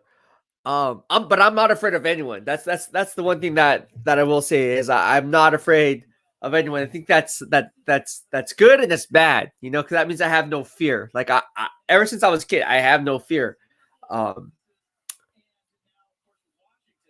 Back in middle school, I'll tell you a story. So back in middle school, I got in a couple fights in high school. That was actually on the basketball court. So back in middle school, I was the smallest kid on the basketball team. I was in sixth grade. It was sixth, seventh basketball team, and it was garbage time, right? So I go in the game, and what happened was one of the guys. So I score, right? I got the ball and I shot it and I made it, and the crowd going crazy, right? Like, oh, that's crazy, that like everyone's cheering, It's garbage time. We're winning by a lot. No one really cares. This guy who ends up being my friend later trips me on the court and then starts laughing. And I just lost it. It's like, obviously I could have got hurt, right? You don't just trip somebody like that. I could sprain my ankle, could have broken my ankle and so forth. So I got up and I just freaking I picked him up and I slammed into the ground. And then the both benches cleared. It was like the New York Knicks, Miami Heat. It was one of those things where then my head coach, Mr. Asuncion, over at Piedmont Middle, had to come over and literally had to pick me up and pull me away like Jeff Van Gundy in a brawl. It was a full-on brawl. It was against Morrell Middle School. I remember it. And I will never forget that fight. Here's another thing that happened. Then in high school, against James Lake High School, I went to Independence. I was going up for a layup, and this is the highest I ever got. For those who don't know, I played basketball back in high school. I used to be able to dunk a tennis ball. But anyways, I was going up for a layup, and I'm only 5'5". So I was going up for a layup. I like slapping the backboard on my way up for a layup to protect not only the ball, but obviously using the rim for protection as well as I'm going up. And that's just how I gained leverage and stuff. So basketball's all about spacing, all about leverage and knowing your angles. So as I was going up for a layup, I usually pop up with the inside hand on the left hand with my left hand and then bring the ball back this way and then slap it in and get fouled. Well, what happened was I was doing it on the fast break. As I was switching it up and I was going in midair, the guys decided to undercut me. My head literally hit the backboard, not joking, fell to the ground. My lip was all busted. I got up and then I started brawling with the whole entire James Lick team. And then what happened was my teammates were like coming to my defense, and it was just a whole on thing. My mouth was all bloody. It was an and one. I made the shot, but dude, yeah, I don't back down from anything or anyone. Not saying fighting is good because it's bad, but hey, they started it, so I'm gonna finish it. Jan Paul Edward Didio says Grant's analysis is not as thorough as Beast, but he has sound bites for days. My man JP, keeping it 100. In his opinion, always and forever.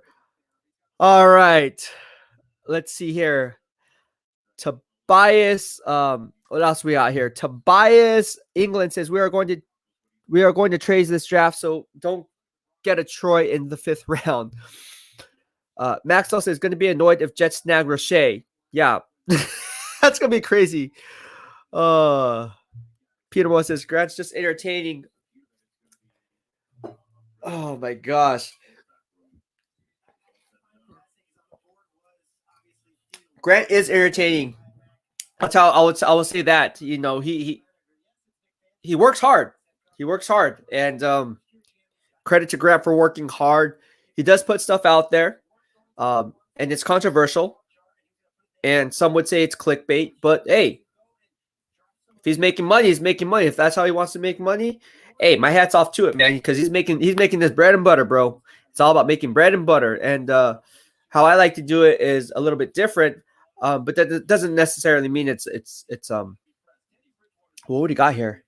What's going on with pieces of the puzzle of the Denver Broncos? What the heck? What are they talking about? Oh, Scott Henderson, thank you so much for the super chat. I appreciate the love. So if you're wondering what a super chat or a super sticker is, this is what it is. He says this should cover the cost of shipping for the flag. Thank you. Yes, and we're doing a Family Friday giveaway for the flag for the BEASTwriter family channel. So if you like the work, like the channel, like the BEASTwriter movement, we are striving to build. Consider sending me a super chat. Just another fun way for me to engage with you. And if you guys, I want to know, because I want to do game film breakdown like how you see on ESPN and NFL Network. I use Mac. Does anyone know a good software program to where I can use what the NFL is using, like that graphics or whatever special effect? What software are they using?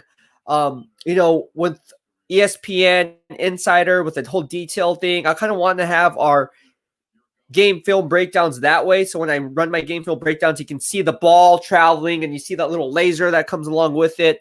Or you can spotlight a certain player before the snap, and then you can kind of shadow him, mirror where he's about to be before the play develops or before the ball is snapped. What program is that? I want that program. Do you guys know? Because I don't know. Harvey Hugo says, hi, I went to James Lick. Be sorry to hear about that unsportsmanship. The basketball team wasn't ever good anyways. Haha. You know what?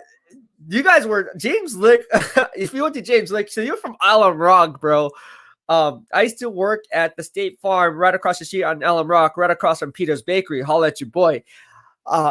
James Lick is so dirty in terms of the guys on the team were so dirty. They would grab my jersey. They would pull me around. They would seriously grab my balls or kick my balls or knee ball. They would literally do this. And it's like, bro, what are you doing? Like, are you playing basketball or what? What are we trying to do here? And I just had enough, bro. I turned around. And I was just like, now we're starting to throw elbows as we're boxing each other out. I mean, I had no fear, bro. Like the center. No, it wasn't the center. It was the power forward. And he's pretty big. Big old black dude. And I got into it with him. I was like, bro, I ain't scared of you. Here I am at 5'5". At that time, I was like 130 pounds. Not even. I'm probably 125 pounds, 115 pounds. And no fear. People were looking like, dude, you have no fear. I'm like, dude, when I'm mad, I'm mad. Like, I have no fear. Obviously, you got to know when to cross-check that. And that was back in high school. And obviously, things are different now, obviously. But, in the course of a basketball game, things get heated. We see it all the time. So if someone's playing dirty, I ain't for it. But that's funny. You went to James Lick High School. JT Collins, it's funny how I only rock with you out of all Grant's friends. That's what's up, man. JT Conlon, how you doing, man? Here in the BEASTwriter family. That's what's up. Andrew says that's just East Side San Jose mentality. That is, man. That is the East Side San Jose mentality. ESSJ in the house. That's where we're from. Michael McCann says Mayoko and Inman both, but JT Collins says Kittle, no fear. Yeah, Kittle has no fear either. Definitely. Okay, the Niners are almost on the clock. Let me see if I'm hearing anything. Oh, I did get a text message.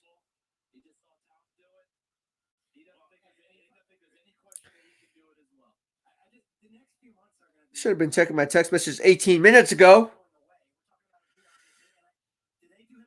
Okay.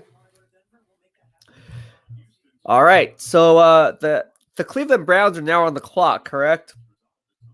So let's go ahead and look at what's the best, who they're going to select. They could go Shi Smith. The Niners could go Shi Smith here. I know that sounds crazy, but they could go Shi Smith. They already drafted a cornerback. I don't see them taking another cornerback, although they do like their defensive backs. So they could go that way.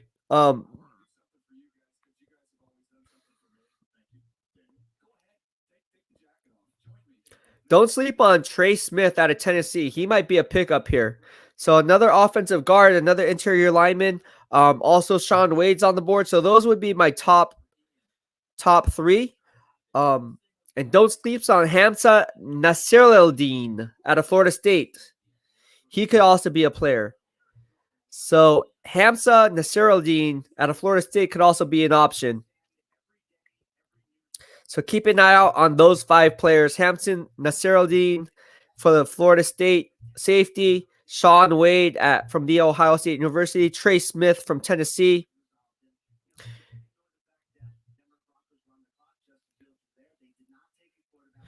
All right, guys like that.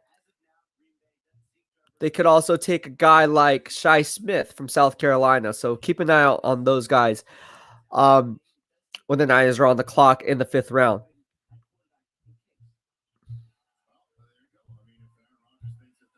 Mr. Tia says, I love Game Bowl pick. Andrew Manisa says, what up, Beast? I just got home from Costco. Just made it in time. Any chance we will take Trill Williams? There is a chance. There's always a chance. Eli BSF says, wide receiver or more secondary? I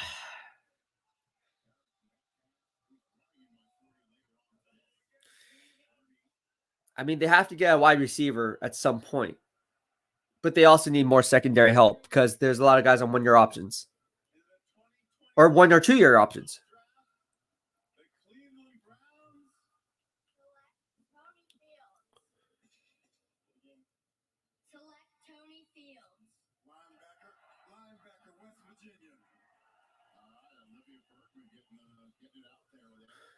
Tony Fields. All right, linebacker. All right. Let's see if it's going to be Quincy Roche, guys. That's my draft crush from here on out, man. That's the only guy I'm really concerned about. Quincy Roche needs to be the pick. You guys know how I feel about Quincy Roche ever since before the Senior Bowl. So ever since this draft process even started, before the All-Star games, before the pro days, and before all the virtual meetings and so forth and the smoke screens, I say Quincy Roche was a player that was one of my guys. And he's still on the board here in the 5th round. I like Quincy Roche, man. Let's see if it happens.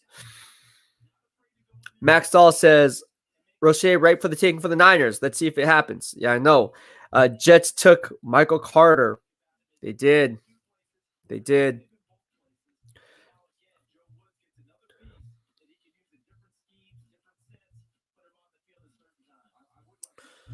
All right.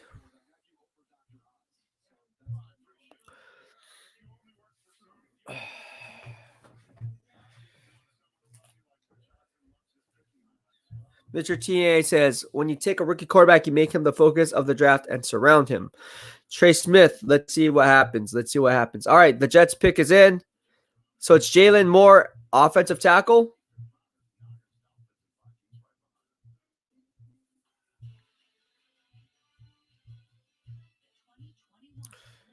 How come this thing does not reload?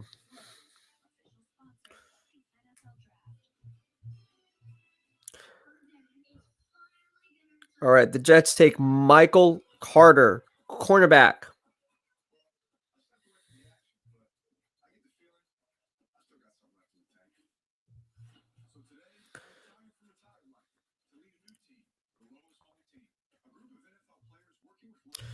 That's crazy.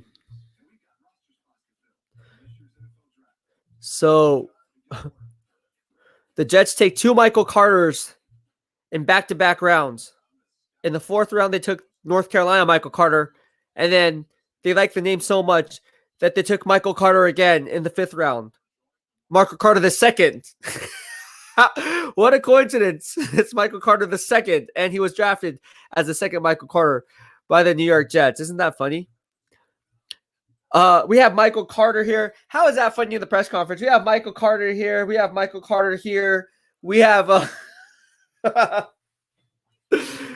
that would be a headache. So Michael, are you talking to me or him? You. Oh, we're saying next to each other. I can't really see who you're pointing at. Me or him. That's funny. Lunar Mystic says, what draft position should they prioritize now in the 5th round pick? I would say wide receiver. I like Shai Smith out of South Carolina. Guadalupe Lechuga says, hell yes, the fact that Jones didn't get selected until 15th pick proves that the other well-informed scouts also didn't see this guy as a pick in the top 5, and that Lance upside is better than Jones' immediate value. Great pick by the Niners, in my opinion, and in the opinion of many, many NFL scouts and analysis. Thank you so much, and be sure to subscribe to your boy here on YouTube so you'll be in for our BEASTwriter family giveaways. Aran Singh says, good morning. Last day, let's get some good depth, maybe a starter. Lunar Mystic says they took 2 Michael Carters. I know. Isn't that funny? They took 2 Michael Carters. Hi, we'd like to introduce Michael Carter here and Michael Carter. You'd be like, what? Is there an echo in here? No, we actually drafted 2 Michael Carters. Michael, I have a question for you. Oh, are you talking to me or him? You, Michael. We're both named Michael. Michael Carter. We're both named Michael Carter. That'd be awkward. That'd be awkward if they really want to just talk to the first Michael Carter, which most teams, most people in the media will probably want to talk to the North Carolina Michael Carter and not Michael Carter II. All right. So for I select Jalon Moore. Thank you, Brad Lodge. They took Jalon Moore. Okay. So here we go. They took an offensive guard, Jalon Moore, out of Western Michigan. And here's Ethan Wall, my man, Director of College Football Scouting.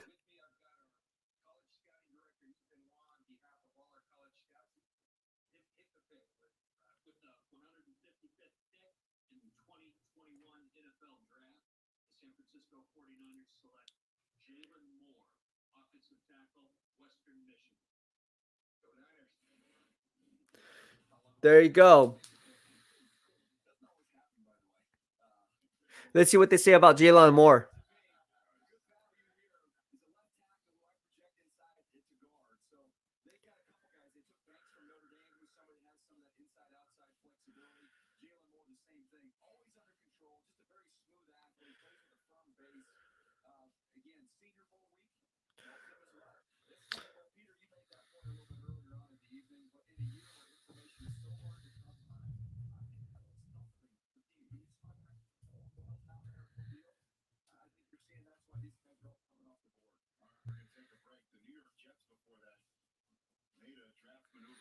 All right, so basically he has versatility.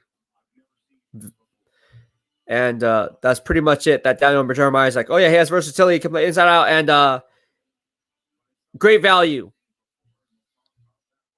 Okay. All right, so here's Jalon Moore. Here's some background. He's 6'4", 311 pounds, had a 33 3/8 arm length. And the projection here was he's supposed to go in the 4th round, according to Lance Zierlein. And let's see, what I see from here is, again, Mr. TNA pointed it out. You have to get reinforcements up front. And Jalon Moore, who's coming out of Western Michigan, is really a player who is going to be someone who is going to be kicked into guard. He's not going to be playing offensive tackle. I don't see the feet quickness in his game to warrant that type of a positional change. He's going to be kicked into guard.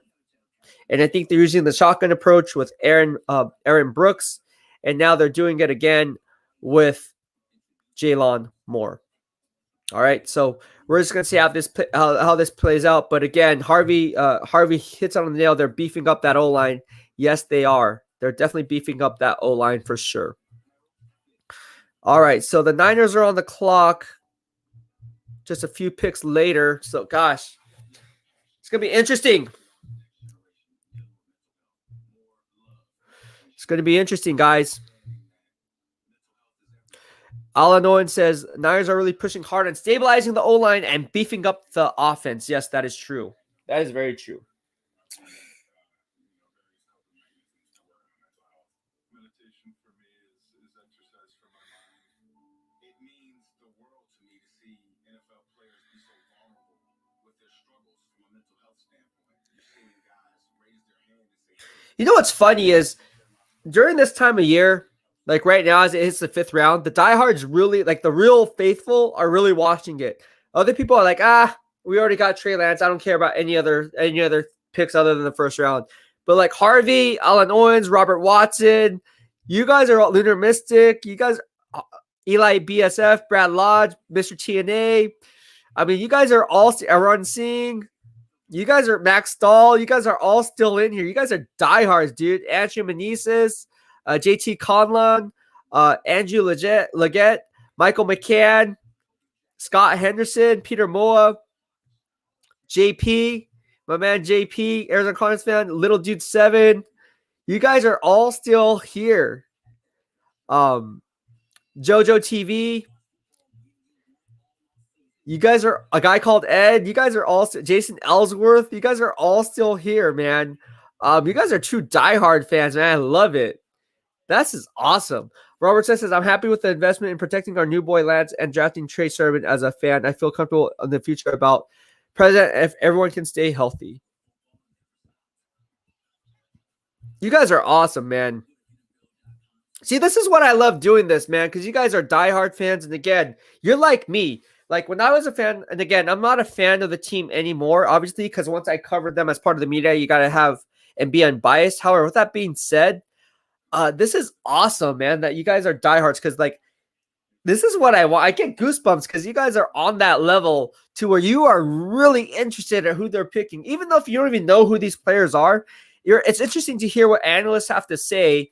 And people who are not in tune with all the other 31 other NFL teams, like they pull up the last 5 picks.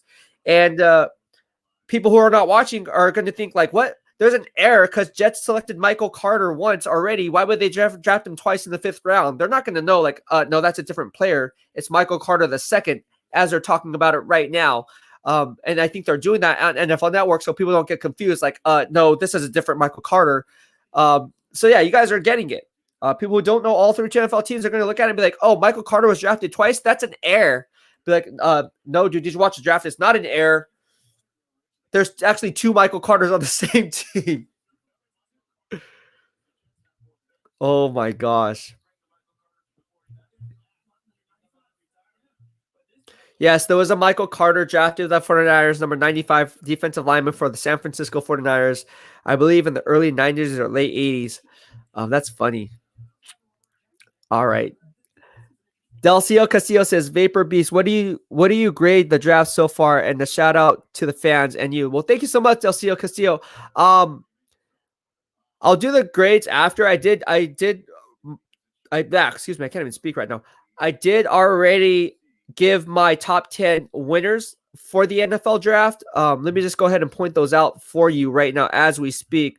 I have the Jets winning, the Giants winning, the Steelers winning, the Panthers winning, Bills, 49ers, of course, Chargers, Patriots, Eagles, and Broncos. Those are my top 10 winners right now, and they're leading the pack. So hope that answers your question. Gregory Young still need a safety and another cornerback. Yes. Brad Lodge says, I'm changing diapers, feeding my baby, and I'm tuning in. Let's go. Let's go. Hector Harris says, any updated draft grades? What's up, Hector? Yes, I posted that earlier on this live stream before it began. So once it concludes, you can see all my picks there. But again, I just mentioned the 10 teams who are definitely winning this draft. Harvey Hughes says, is Grimes still available? As in Grimes, as in who? Which Grimes, bro? All I know is Niners are looking to dominate on offense this year and reduce the amount of time the D spends on the field, along with trying to put up a big support around the rookie quarterback. That's true. Dasick Wonder says, building a fence, but I got you on the Bluetooth speaker. Oh, there you go. That's what's up. Look at you guys. You guys are multitasking. What's up, G? Says, I'm in the house. What's up, G? Thank you so much. And Mahalo again for your generous super chat. I am going to get that software now. Big thanks to you and everyone who supports the channel and supporting the work. I just don't know which one to get now. So I don't know if you guys are familiar with what you see on ESPN or NFL Network. You know, with the ball traveling with that laser, that highlight behind it, how you spot shadow certain players before the play develops. What kind of software is that? Do you guys know? Is that Adobe Premiere? Is it something else? You guys got to let me know so I can go ahead and buy that program. I'm doing some research and I can't really find anything. So let me know what you guys think. A guy called Ed says, did you see that video of McGlinchey meeting Trey Lance? He looks small still. Shouldn't he be gaining weight? He needs to hit me up so I can get him in the weight room. Spencer Bailey Beats. I think the front office knows that Trent and Mac will mentor these young cats coming in. Yes, that's very true. Very, very true. Robert Watson says, Brad Lodge, I'm watching two toddlers right now. One's sleeping. I got earbuds in. You guys are awesome. You guys are awesome. This is awesome. This is awesome. Lunar Mystic says, I'm a Niners fan and unbiased because you got to be real with yourself. 100. Yes, that's right. KYP, my brother. That's what's up. Alejandro Bermudez says, gold blooded since 93. Issa Lowe says, been a Niner fan since the late 80s. Will be there till the day I die. Drew Burrows from Facebook says, I don't want to hear no more crap about the Niners offensive line. We need a wide receiver to replace Bourne and more defensive back help. Yes. Frank DeBoss, as far as need a we of some sort, I would love Jones from the Falcons. Julio Jones, yes. This is beast for life. I like it. I like it.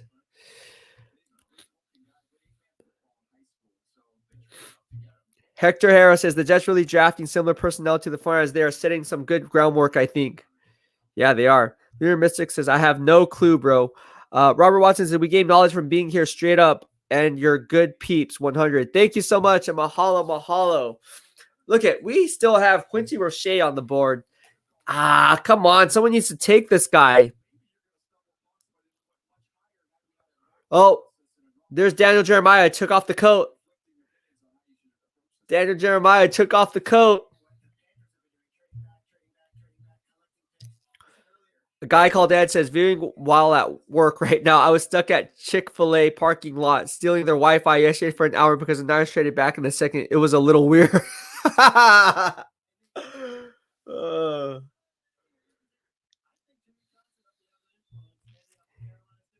Ezekiel Rivera says, anyone seen that recent pic of Joe Staley looking like he'd been hitting the gym with Beast?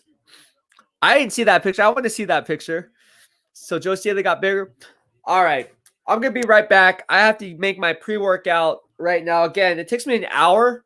So for those who don't know, it takes me a long process before I actually step foot in the gym. I take my pre-workout meal. You guys are going to get firsthand what exactly I do. So it's 11:36 right now. I'm going to go be making my pre-workout shake. And basically it's a pre-workout. And I'll be right back. So sit tight.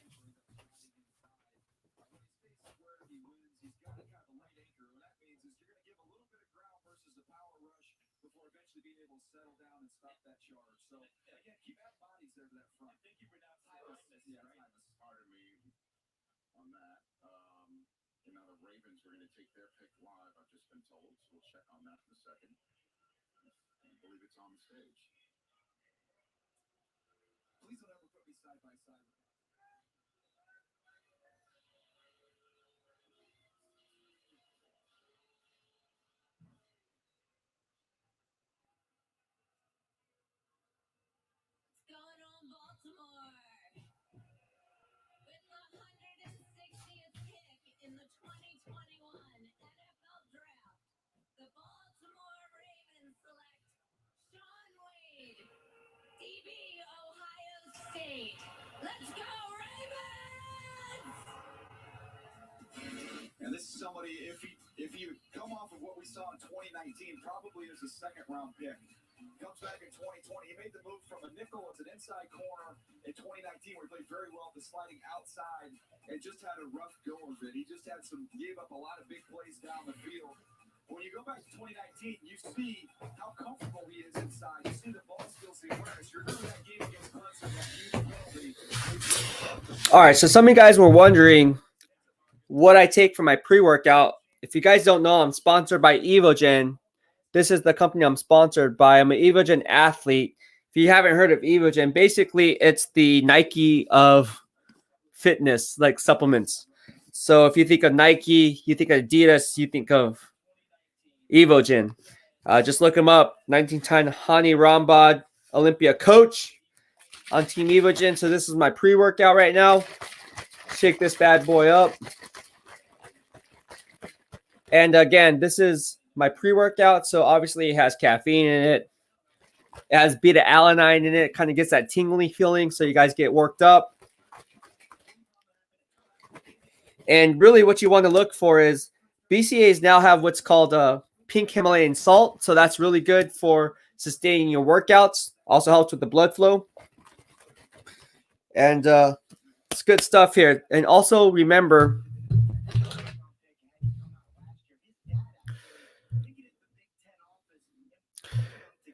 Gregory says we need to do a GoFund for McGlinchey to train with you. Yeah, man, I would get Mike McGlinchey in shape for sure. He did ask me how I got my biceps. I'm not joking. First thing when I walked in the locker room his rookie year, he's like, dude, how do you get arms like that? Like, he literally asked me a legit question. I was like, dude, I'll tell you what, I'll show you the way, bro. Work out with me. Never took me up on that offer. But we legit had a serious conversation about it. Scott Henderson says the report says Sherman says the 49ers are still a possibility. Thoughts? I don't think they should resign Richard Sherman. I think he's damaged goods at this point. Jalen Moore is another Senior Bowl participant. Yes, he is. Sean Reedon from Facebook. Happy to see the investment in the O-line. Keep Jimmy healthy this year and protect Trey Lance for the future. Yes. Taking the shotgun approach. Okay.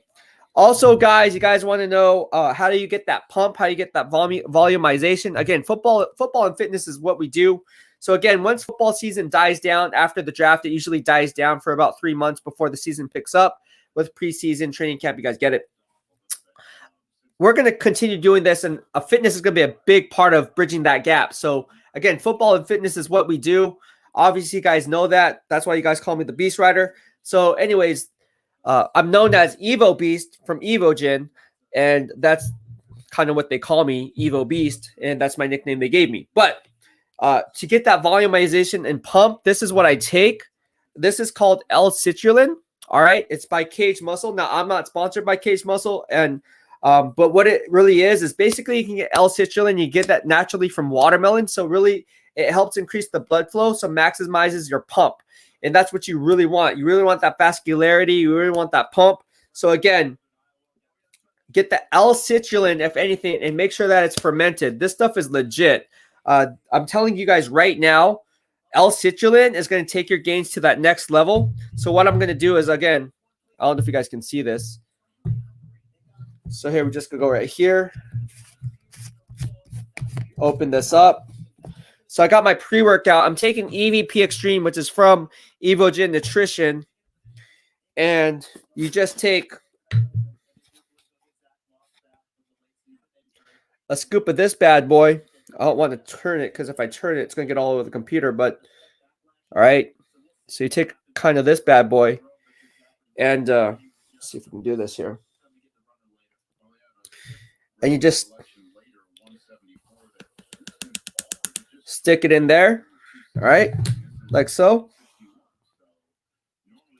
And I usually put another scoop during my workout. Again, it's L-citrulline. You can find it anywhere. You can get it naturally reoccurring in watermelon. So usually around the wintertime, they don't have sweet watermelon because they don't make it. They don't grow that way. They usually don't sell it during the wintertime because it's not in season. So I rely on this. And this is just a fast way. You shake it up.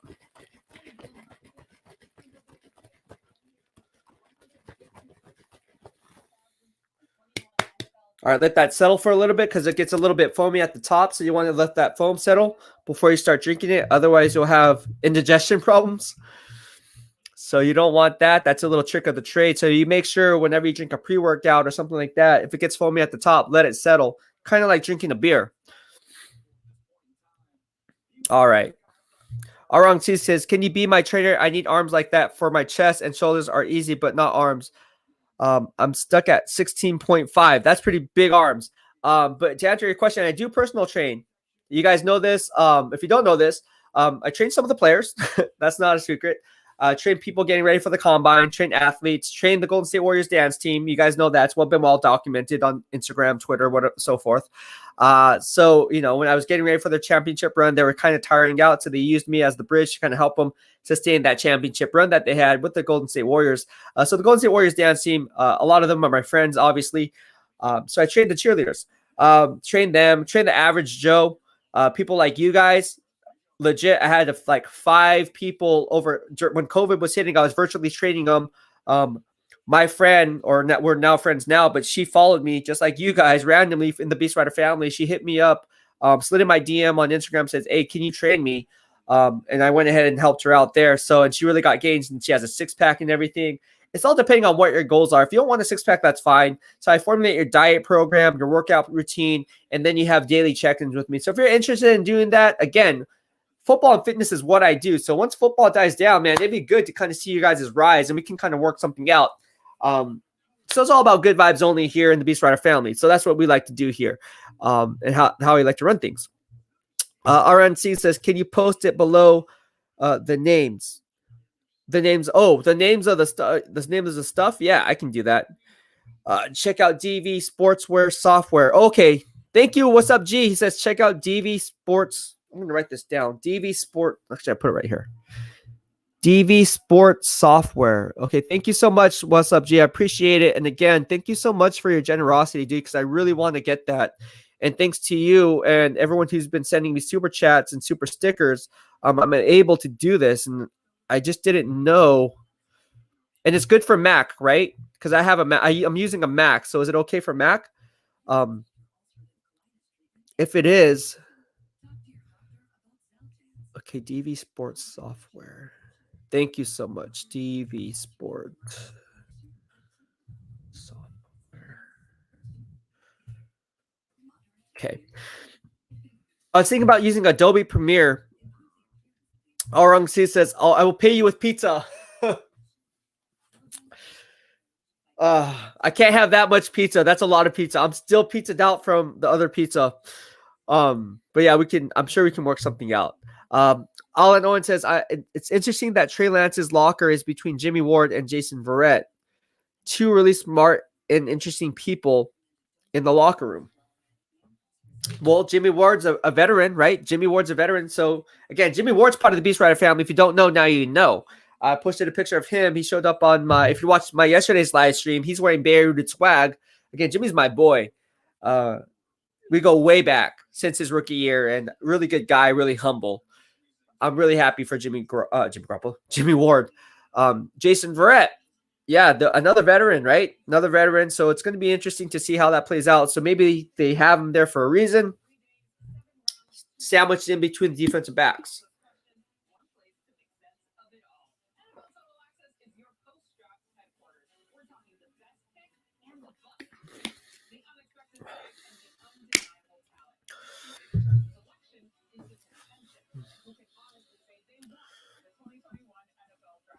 So who won the 2021 NFL draft? I'm going to say that's the New York Football Jets, hands down. Hands down. So NFL Network's going to have their winner. It's definitely the New York Jets. Just saying it. All right. Mel, thank you so much for the super chat and super sticker. Appreciate the love. Says can't stay to listen, but wanted to show some love and support. Diehard Niner fan. Thank you so much, Mel. I appreciate you. How are you doing? And hope you and the wifey are doing well in your guys' recovery and in her recovery. So I'm praying for you and hope that you're doing better, or that she's doing better, or that you both are doing better. So let me know how you guys are doing. But thank you so much for the super chat and super sticker. Mahalo, mahalo on this super Saturday. What's up? G says DV Sport uses Windows. I'm on Mac. It's not going to work. What about Adobe Premiere? I'm going to do some more research, dude. I'm going to find something. I'm pretty sure I can find something that's dope. If you hear something, what's up, G? That's good for Mac. Let me know, because I trust your input, buddy. Let me know what you think is good for Mac, for a Mac. But I've been asking around, and they said Adobe Premiere, but I guess the pricing on that, it's like $75 a month or something like that. Like they raised it or something. Adobe Premiere Pro or something like that. I don't know. One of my buddies here on the BEASTwriter family says he pays $49.99. They said, but then he said they're going to raise it to like $69.99 or something like that. So it's crazy. Alla Owen says the Jets already won by getting Robert Saleh on board. The top draft performance is indicative of Robert. Where is Quincy Roche going?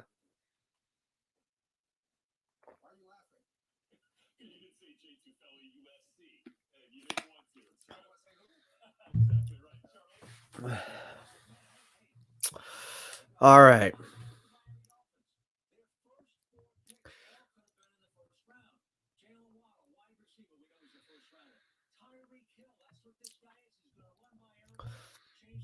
Let's see who. Okay, let's see who's the next available right now. We want to see that.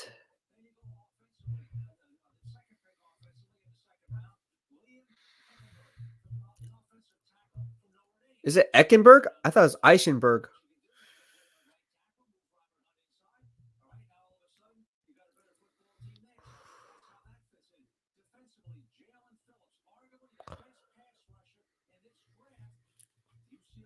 Sean Wade goes to the Baltimore Ravens. Well, there you go. The Niners could have got Sean Wade, but they opted for Jalen Moore. What do you guys think about that?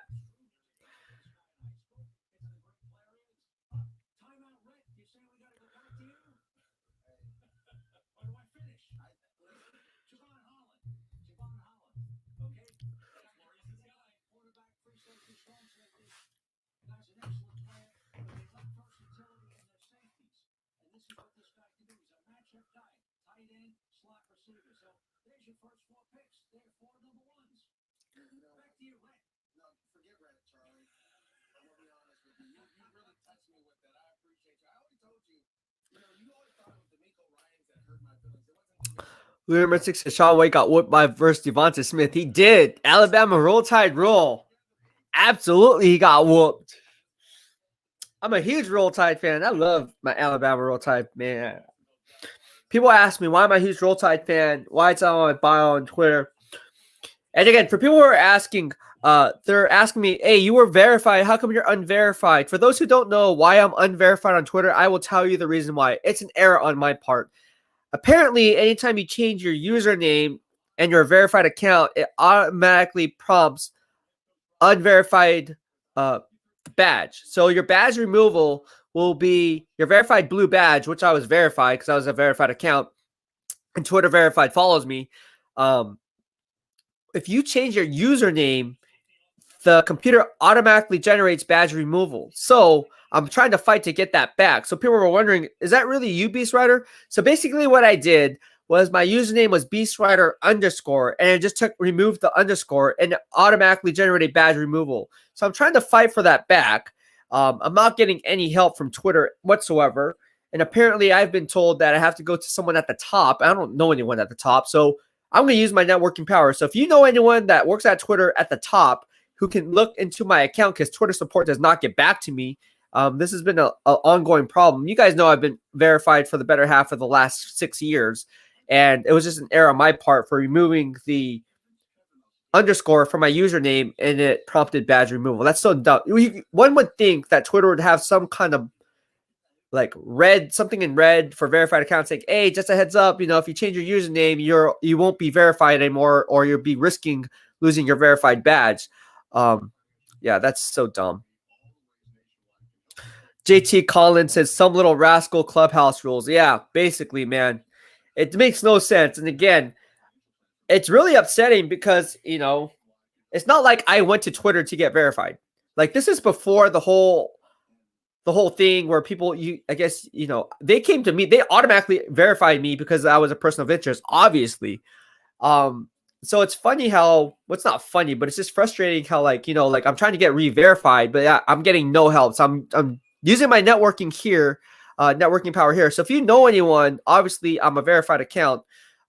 Twitter support does nothing. I have open tickets up the wazoo. They're not helping me. So if you guys know anything, let your boy know. Say, hey, BEASTwriter needs to get re-verified. If you follow me on Twitter, I've been trying to do that. So I'm thinking about putting some kind of promotion out because I need to get re-verified. And I know someone out there knows somebody that can do it. Brad Lodge says, what do you think the thought process is behind drafting two guards? Well, it's called the shotgun approach.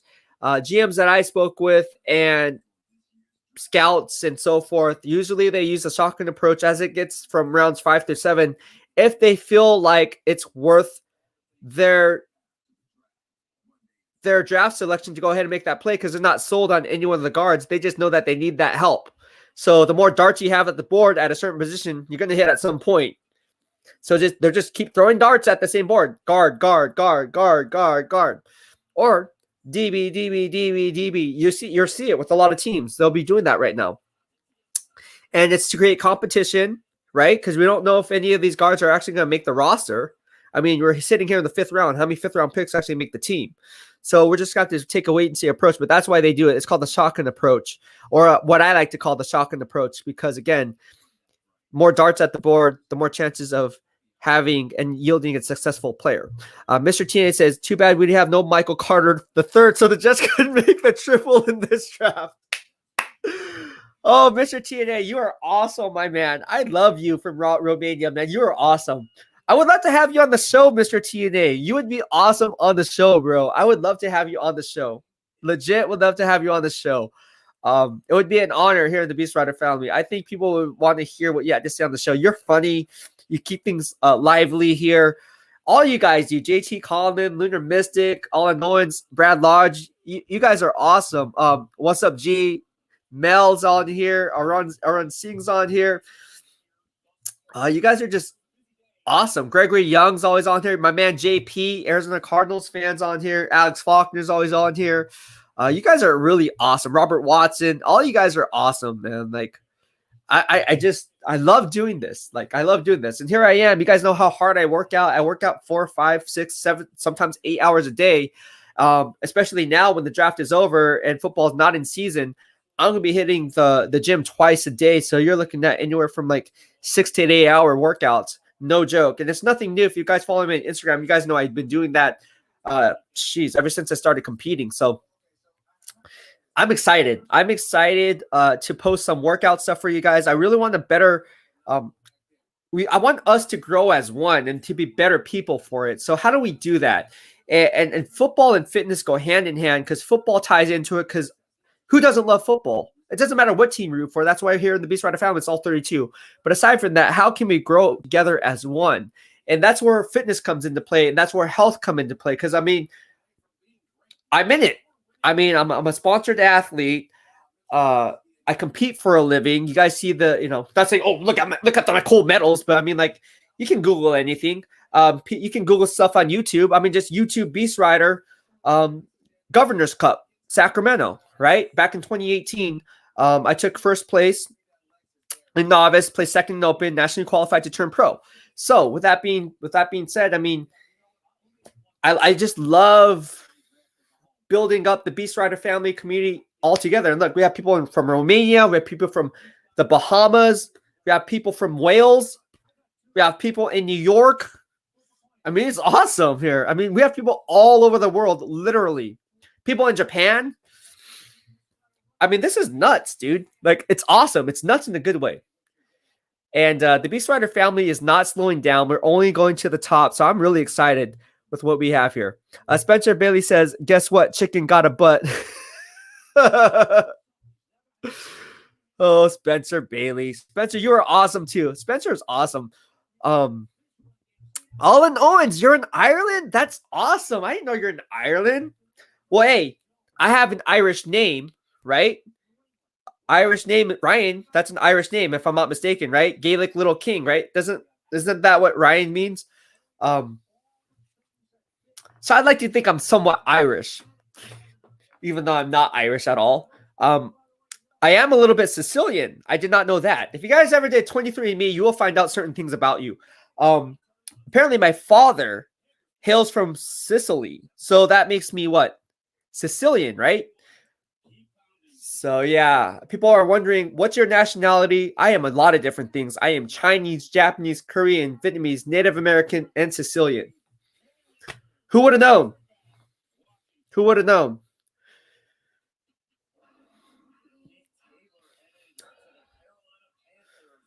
All right. Ireland. That's awesome. I want to visit Ireland. I want to visit a lot of places. Ireland is definitely one of the places I want to visit. But I believe Ryan is Irish, if I'm not mistaken. Illinois has been following the Niners since the mid-'80s. Surely, BC, everybody has a bit of Ireland in them. Hey, that's what's up. But you guys can drink, man. You Irish can drink, man. I tell you that. I've been to some Irish pubs. Man, you guys are crazy. You guys are crazy. Gregory Young says that's why you like pizza so much because I'm part Sicilian. Probably. I love pizza. That's my guilty pleasure. It's funny. It's really funny. Pizza is probably my top 5 things to eat. Like if it was my last meal, legit, I would probably ask for a pizza. I'd be like, "Can I get pizza?" They'd be like, "What? You want pizza as your last meal?" I'd be like, don't ask questions. Just get me my dang pizza. I love who doesn't love pizza? Like even when I was a kid growing up, all I had was McDonald's and pizza. That's it. I wouldn't eat anything else. I didn't like Chinese food growing up. I didn't like Japanese food growing up. I didn't like any of that. I do now, obviously. But growing up, I was just like, I was a straight American kid. I was just like, Mom, I want McDonald's. Give me my freaking Happy Meal. And I want pizza. Or I'm not eating anything. And then my mom would be like, my mom and my dad would be like, okay, well then starve. The starving kids in all the other parts of the country, which is true. And it was a tough lesson that I learned. And I was like, well, okay, I'll starve. And so here I am being a stubborn kid. And it's 8:30 that rolls around. Everyone's all like already ate dinner, and here I am like, dang, I kind of want McDonald's now. So I ended up eating whatever my parents made for the most part, but I was really, really picky with my food. I legit would only have. I remember going to my grandparents' house in San Francisco, and and my grandma and my grandpa would always have McDonald's waiting for me because they know I wouldn't eat the Chinese food.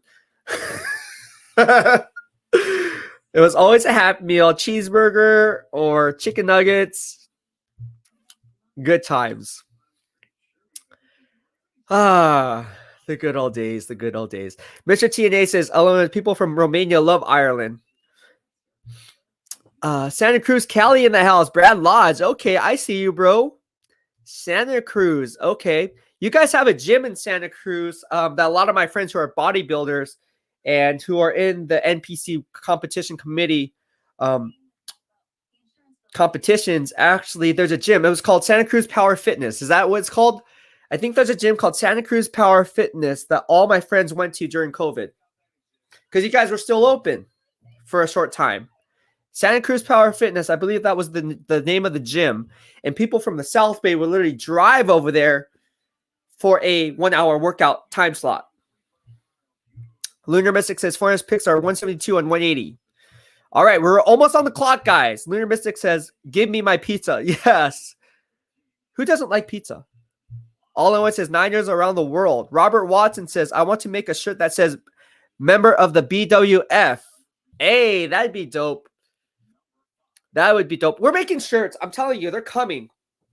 And it's going to have our BEASTwriter family logo on it. And on the back, maybe it can say member of the BWF. Or for you, Robert Watson, so specifically, it could be like first winner of the BEASTwriter family giveaway. That's pretty cool. I'll always remember that about you, Robert Watson. And Robert Watson is an inspiring tattoo artist. And Robert Watson is awesome. If you've ever seen his work, he does good work. He's going to the top. I'm telling you right now, the guy is very talented. Robert Watson, giving you a shout out, bro. You have a lot of talent. I look at your Instagram posts when I'm at the gym. I scroll through. I stalk people. I don't. But you know what? Social media, everyone who says, oh, I don't stalk anyone. Yes, you do. That's why it's called Facebook. You don't really like the thing, but you're still looking at your newsfeed. You're like, honey, look at what they're doing. Can we do that? Or, dude, look what that guy's doing. What are they doing? We all do it. And Robert, you are awesome with your work, bro. Just got to tell you right now, you're killing it. JT Collins says, Ryan, I'm half Irish and half Filipino. Happy Asian Heritage Month, one day early. Hey, happy Heritage Asian Month to you too. Tony Lewis says, what's up? What is going on, my man? How are you? JT Collins says, Japanese food is fire, but my favorite is Thai. Oh, I can't do Thai, bro. I like Thai. I love Thai. But I can't do it because it has too much coconut milk in it. All right, Mr. Tina, no disrespect for other food, but if anyone come to Romania, they will have Romanian food, number one, and then other food. I'm down for Romania. No disrespect. I want to try Romania food. Give it to me.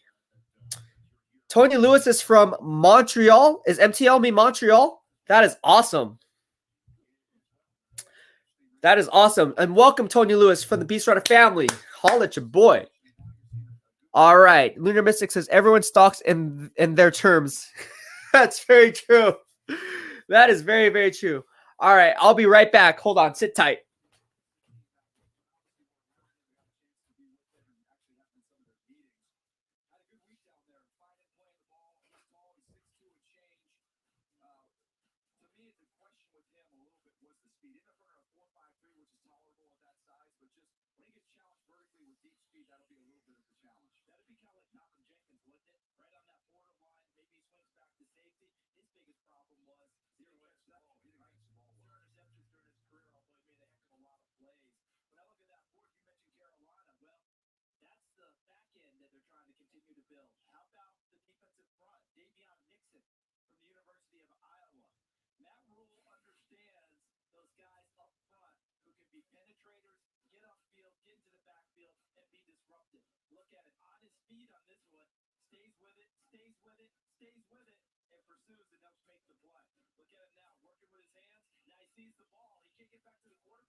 All right, guys, I'm back.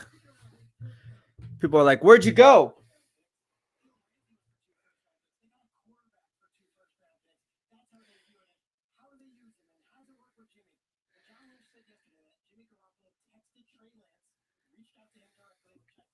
All right. We are back. We are back, Robert Watson. Mr. TNA says, who do you want the Niners to draft next? Gosh, I don't know. Let's see. They're on the clock pretty soon.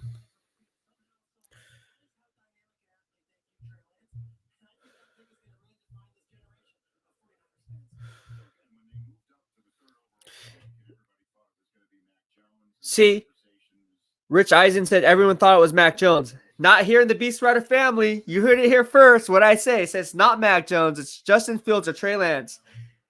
Right after the news broke, I received word. I'm not gonna, now I can say it. Well, you guys know. That's why when I say stuff, I don't say my sources told me. It's like you can. Proof is in the pudding. My track record speaks for itself. So y'all can think whatever you guys want. And people thought I was crazy because, like, oh, well, that's not what Schefter reported. But I ain't Schefter. All right.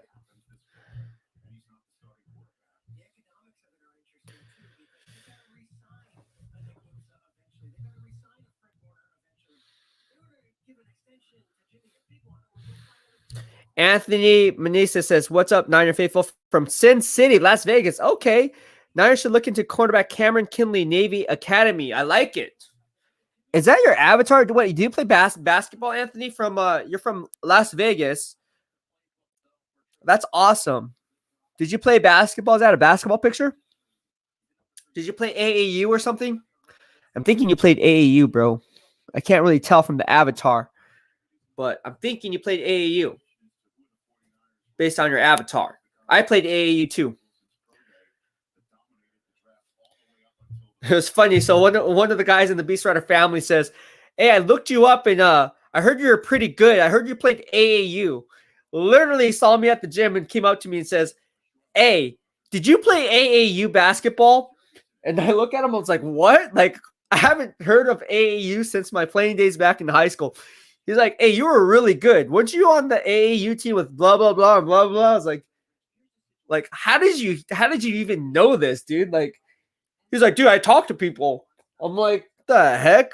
Yes, I played AAU. And we would travel to Oakland, travel to Sin City. Obviously, you guys know how AAU works. All the scouts are watching you. Good times. Anthony Minister says, no, my son. Okay, so your son plays AAU or plays basketball. That is awesome. Drew Burrow says, Yo, Beast, did Mike ever come back after his Mac Jones guarantee at 3? Nope. He did not, Drew Burrows.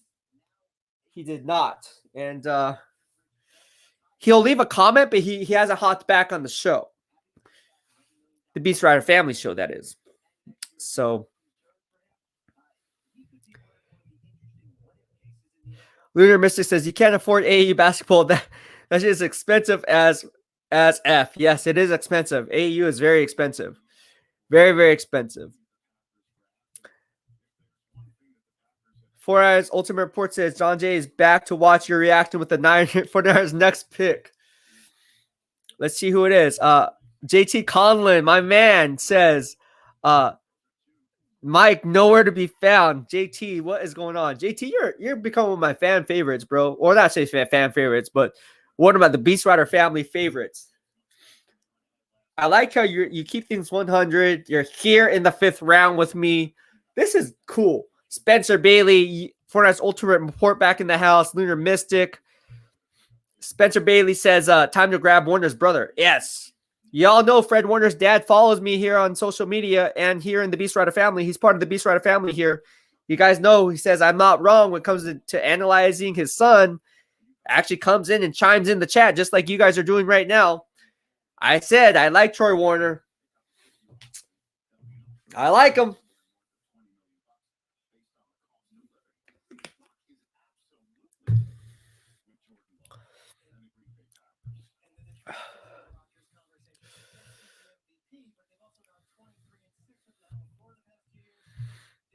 Lunar Mystic said, I mean, I can't afford it, not you.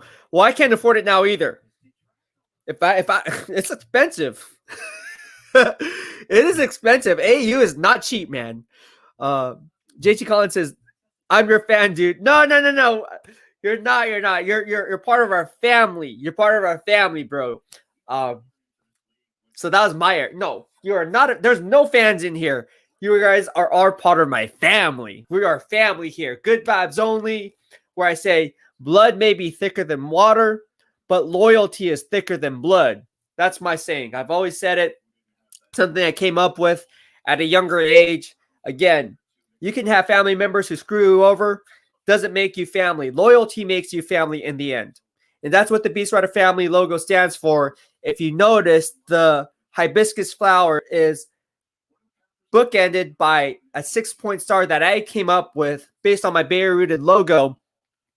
And the 6-point star is not your traditional 5-point star because it represents the 6 ideals of what I stand for in life. And that is integrity, trust, loyalty, honor, unity, and respect. If you have those 6 ideals, you're down for the BEASTwriter family.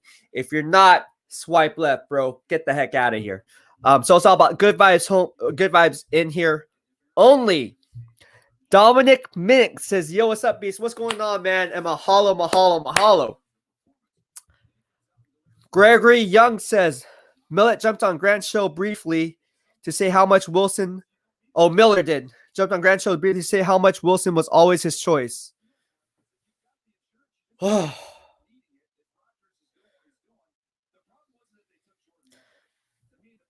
he said Mac Jones was guaranteed. He said guaranteed. Just, I heard, Ryan. I know more than you. And I was like, okay, you know more than you. Speaks for itself, my credentials. The proof is in the pudding, but okay. We're going to find out. I always say what? 3 words I always say. My response is, time will tell. Time will tell. Aaron Singh, any chance of Fred's brother gets drafted? There's a chance. There's always a chance, my man. Alejandro Malanche says, Niners better pick Shakur Brown or Ari Darius Washington with the upcoming picks.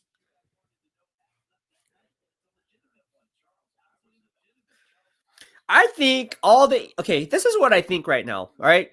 So now's the time where everyone's just kind of like chilling right now on TV, on NFL Network.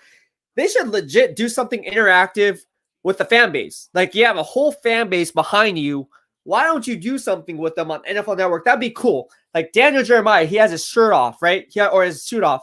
He says he's hot. Just take the whole thing off, have an undershirt, and just show off your gut. That's something that's entertaining and would get views. I would like to see that. Or Rich Eisen, who does the 40-yard dash run. Have him take off his shirt and do the 40-yard dash run in a sleeveless hoodie or something like that. I don't know.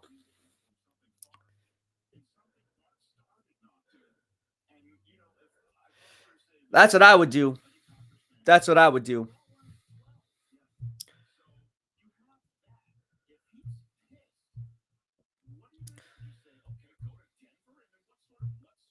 Spencer Bailey, this Watson stuff is so weird, but it all came out of nowhere. Yep, it did.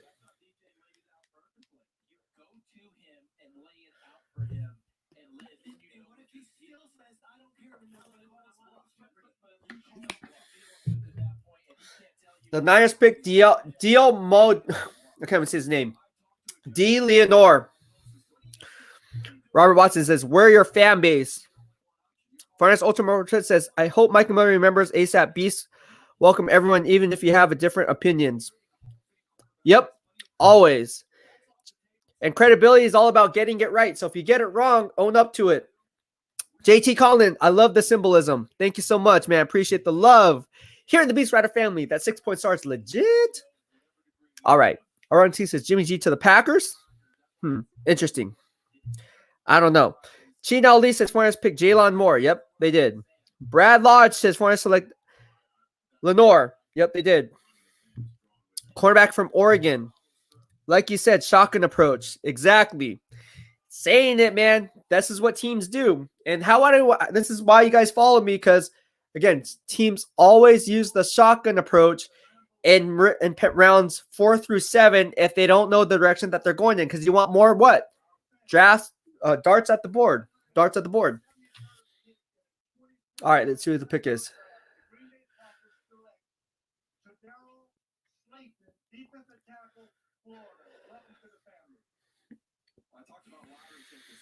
I like how he said, "Welcome to the family." Like that. Love that. Dominic Minix says, "What's your thoughts on Ambry Thomas?"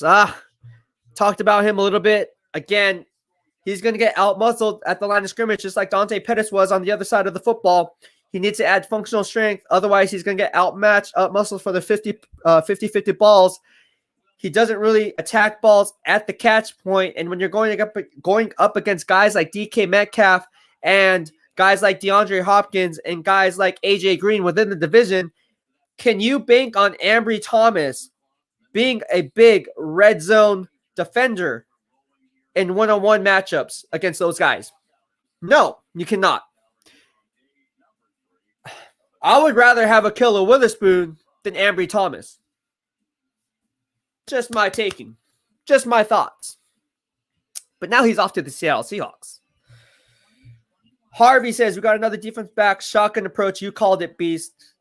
Yep, the shotgun approach. I'm telling you. And again, you saw Ethan Waugh in there. I talked about Ethan Waugh, director of college scouting. He's going to be in line.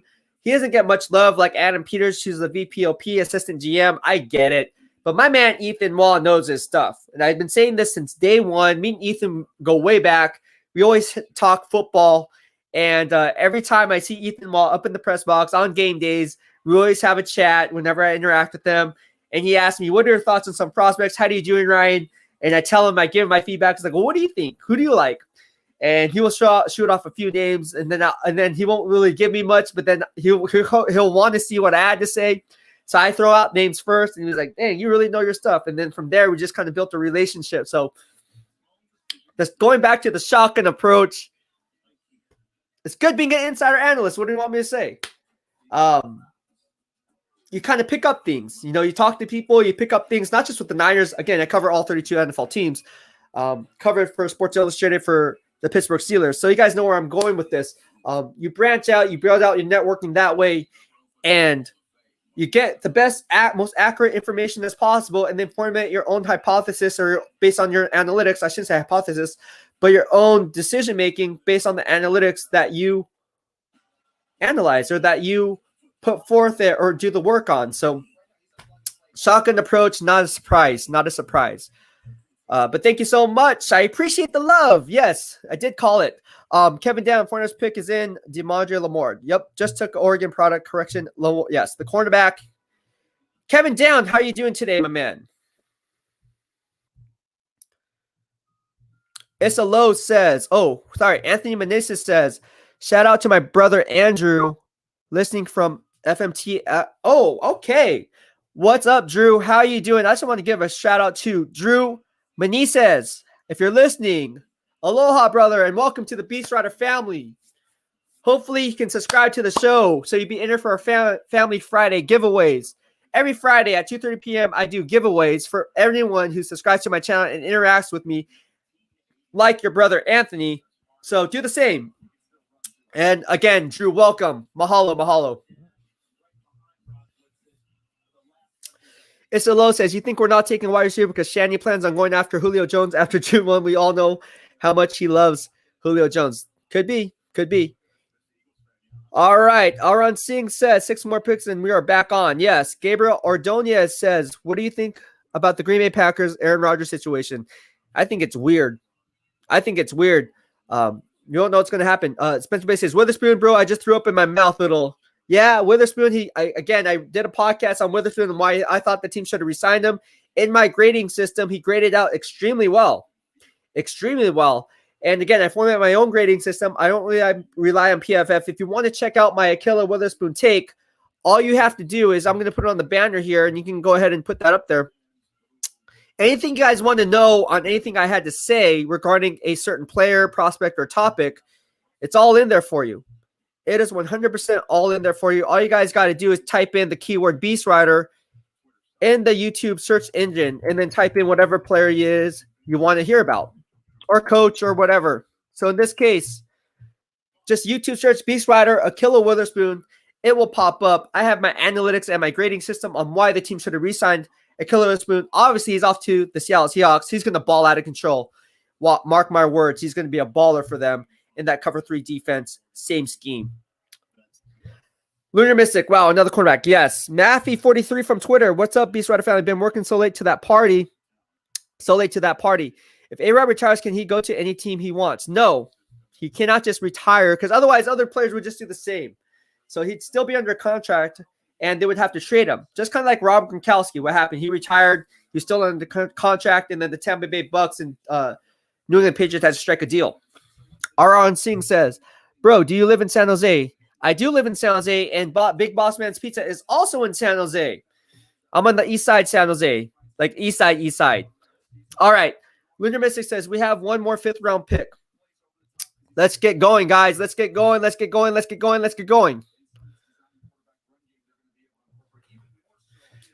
The Jets are on the clock again, and the pick is in.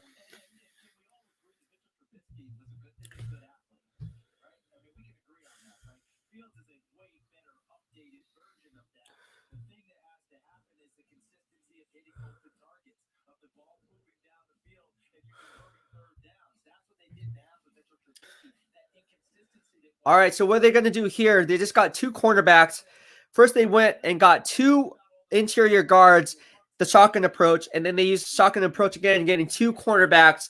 Look for this pick at number 180 to be a wild card. And wild card, I mean a wild card. Now, is it going to be a wide receiver? Is it going to be a tight end? Right? Don't sleep on the tight ends here now. Let's take a look at the tight ends. All right?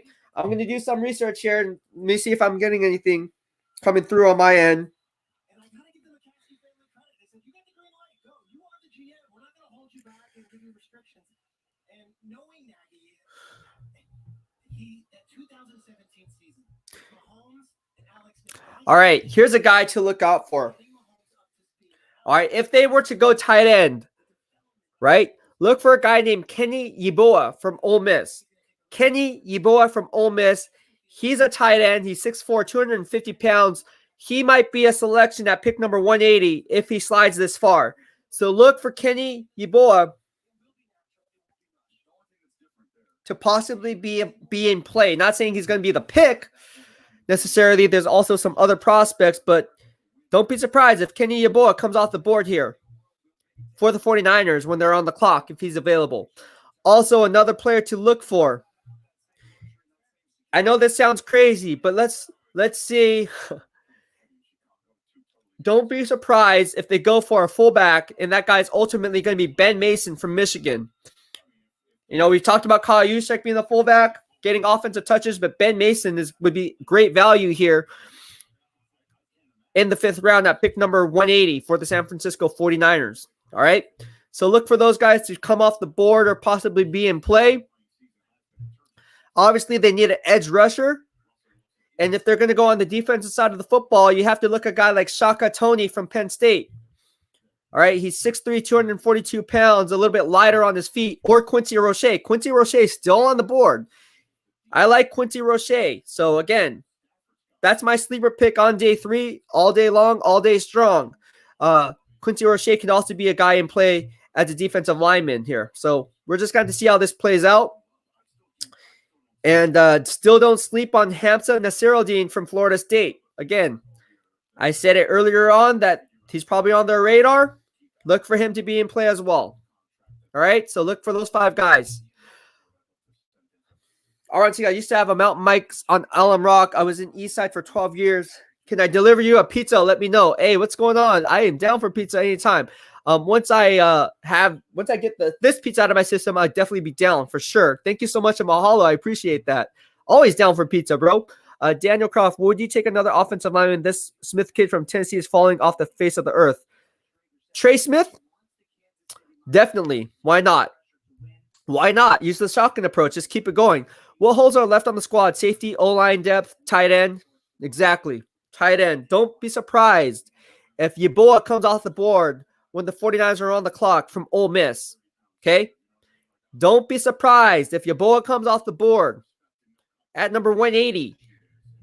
Because I don't think he's going to last very far. Oh, here we go. Well, the Patriots are not going to go tight end right here because they already got Hunter Henry and Jonnu Smith from the Tennessee Titans. So they got Jonnu Smith from Tennessee Titans. Obviously, Hunter Henry comes from the Chargers. They're not going to go tight end. So this pick is arguably going to be any other position. Now, when you look at it here, what they really need is they can go in a multitude of different directions. They got Christian Barmore already in that 3-4 defensive front. They don't need him. They don't need an outside linebacker. They already got Ronnie Perkins, who was a draft day steal and out of Oklahoma, and they also already have Chase Winovich, who they drafted 2 years ago, if I'm not mistaken, or 3 years ago now, out of Michigan. And they back in 2019, they were high on him, and the Pittsburgh Steelers were high on him, dined him out. GM Kevin Colbert was there, dined him out. He received rave reviews. A lot of teams liked Chase Winovich, and they don't need an edge rusher here. Who'd they go? They got Cameron McGrone out of Michigan. What did I just say? Talk about Chase Winovich from who? Michigan. They get another Michigan guy right here. There you go. All right. For 49ers Ultimate Report, if the 49ers draft Quincy Roche with their next is a steal, is that a steal? Yes, it's been a steal. Quincy Roche would have been a steal in the 4th round. He would have been a steal in the late 3rd, to be honest with you, in my grading system. So he's a 3rd. I had a late 3rd round grade on Quincy Roche. He drops all the way down. And the reason why is because he's a one-trick pony as team sees fit as a specific pass rusher. We're just going to have to see how it plays out. But yes, it would be a steal. Absolutely. No question about that.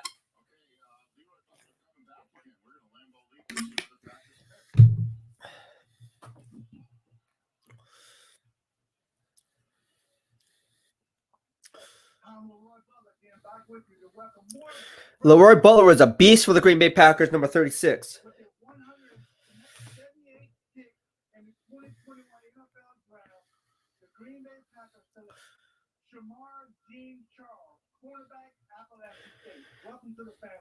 All right, here's a question for you guys. Let's play a game of Did You Know? Ooh, Shamar Jean Charles. All right, hold on, I'll be right back.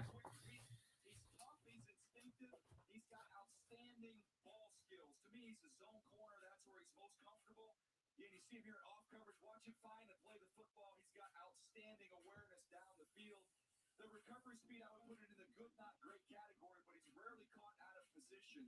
This is a really good football player. I'm not just biased because I went to App State, but Charles, hi, nobody like us. We're the Mountaineers. Always a winning, always a grinning, always a feeling fine. Hey, here's my question. Are you donating to the Yosef Club? I'm going to go out there and are you donating to the you bring a little something. Okay, you give a little taste, a little something. I like that. You mentioned about how he has football smarts, right? Did you guys see at the end of that? The second to the last play, they caught up and he made All right, here we go.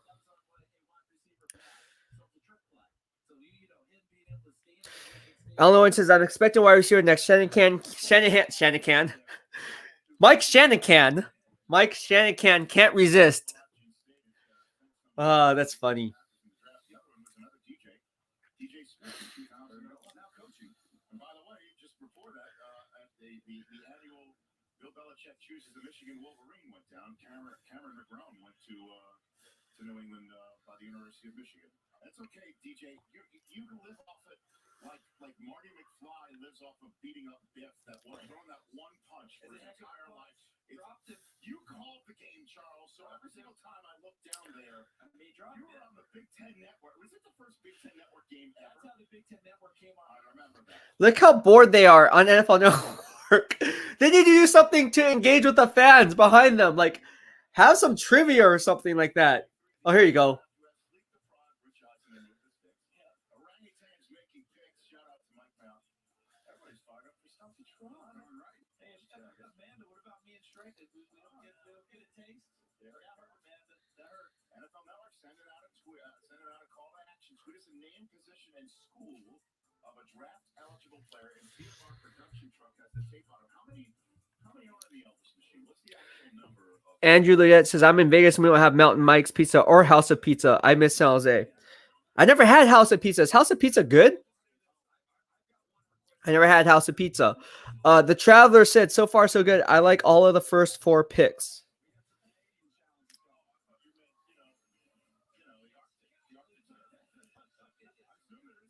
All right, so like I said, look out for Quincy Roche here. Don't be surprised if Yeboah from Ole Miss is likely the pick too. There's a lot of best player available here. So the pick is in already.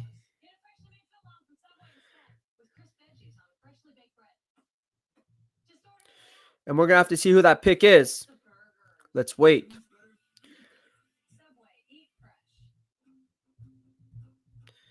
Still like Shi Smith.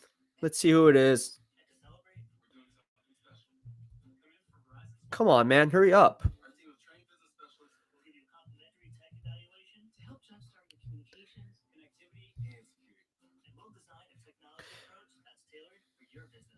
What's up, Edward Brito? How you doing from the BEASTwriter family? Any idea if D4 is going to be able to play this year? That's a good question, Brad. That's $1 million question. Andrew Litz said they put chunks of pepperoni. Oh, my gosh. That sounds good. All right. The 49ers select Talanoa Hufanaga out of USC. So they select another safety out of USC. Obviously, they had a good one back with Ronnie Lott. You guys remember Ronnie Lott. But they struck out in the second round with Taylor Mays, drafted in 2010, if I'm not mistaken. And they get Talanoa Hufanaga. All right. I never saw in any year more bored commentators than now. Rich Eisen looks like he wants to be anywhere else. Aaron Singh says, we got the Samoan safety from USC. Yes, you guys did. All right.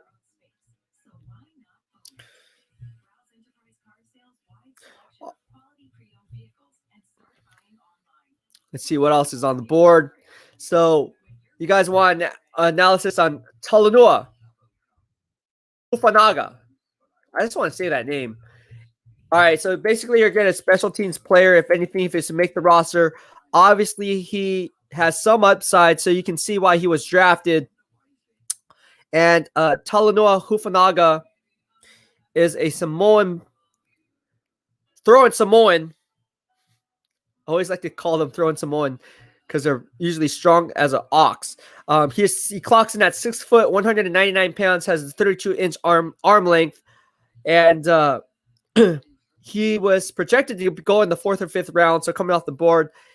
I see him mainly as being a box safety. I don't see anything else. I don't think he has the deep range to cover the deep half or the deep third, so he does have limitations in his game. He does do a really good job of making plays on the ball, but again, he has some red flags, right? Like he had a concussion. I believe it was back. What year was it? 2019. The year that he had a concussion. I believe in 2019. Let's double check on that. He did. So he had a concussion back in 2019. And yeah, he doesn't have the range. Like here it goes. He says doesn't gain depth quickly enough with his pedal and swerve. Yeah, he's a little bit stiff in the hips. That's not good for a safety. So, anyways, not the best player. He's not scheme universal. He's basically scheme dependent. So again, if anything, he's gonna make this roster as a special teams ace player, but nothing more than that. Matthew Navarro likes the pick. Okay. Lunar Mystic says Kyle's ego is in check now. The name is awesome. Yes, I like saying that name. Tuolanoa Hufanaga. Fantastic. Let's just jump right into it with the choice of Kyle Trask, if you don't mind, Coach. And thought process on why you chose Kyle. Everybody said no wide receiver drafted. So, yeah. Yeah, I mean, he's the type of guy we really like in our offense, you know, and he's a big, strong quarterback, plays from the pocket. All right, guys, I think I'm going to head out now. I just finished my pre-workout. Pretty much the picks are made, 6 through 7. Pick your poison. I mean, these are just going to be camp bodies at best. So that'll be it for this live stream. I hope you guys like what I had to say. If you did, please hit the subscribe button in the lower right-hand corner of your screen as you stay up to date on all things Beast in real time. Also, please share the video. Share all our work. So we're trying to grow as one. How do we do that? We'll just share our stuff on Facebook. If you have a Facebook, share it on all your other social media platforms, whatever it is you use. Odds are someone else, if you like our stuff, odds are someone else will, or someone else will like my stuff as well, or like our stuff as well. So again, thank you so much. Appreciate the love, and hope everyone has a happy and fun and safe Saturday. I'm about ready to get my workout in. I just finished my pre-workout, so it's hitting hard. I want to stay at least until the Niners were done picking their last selection in the 5th round. So again, thank you so much for tuning in. I had a lot of fun on this live stream. We're going to come back again with my grades. I'm going to be working on that. And we have a lot of cool things moving forward. So again, mahalo. Thank you so much. And that'll be it for today. BEASTwriter is going out and now hitting his workout. All right, guys, I am out of here. Peace out.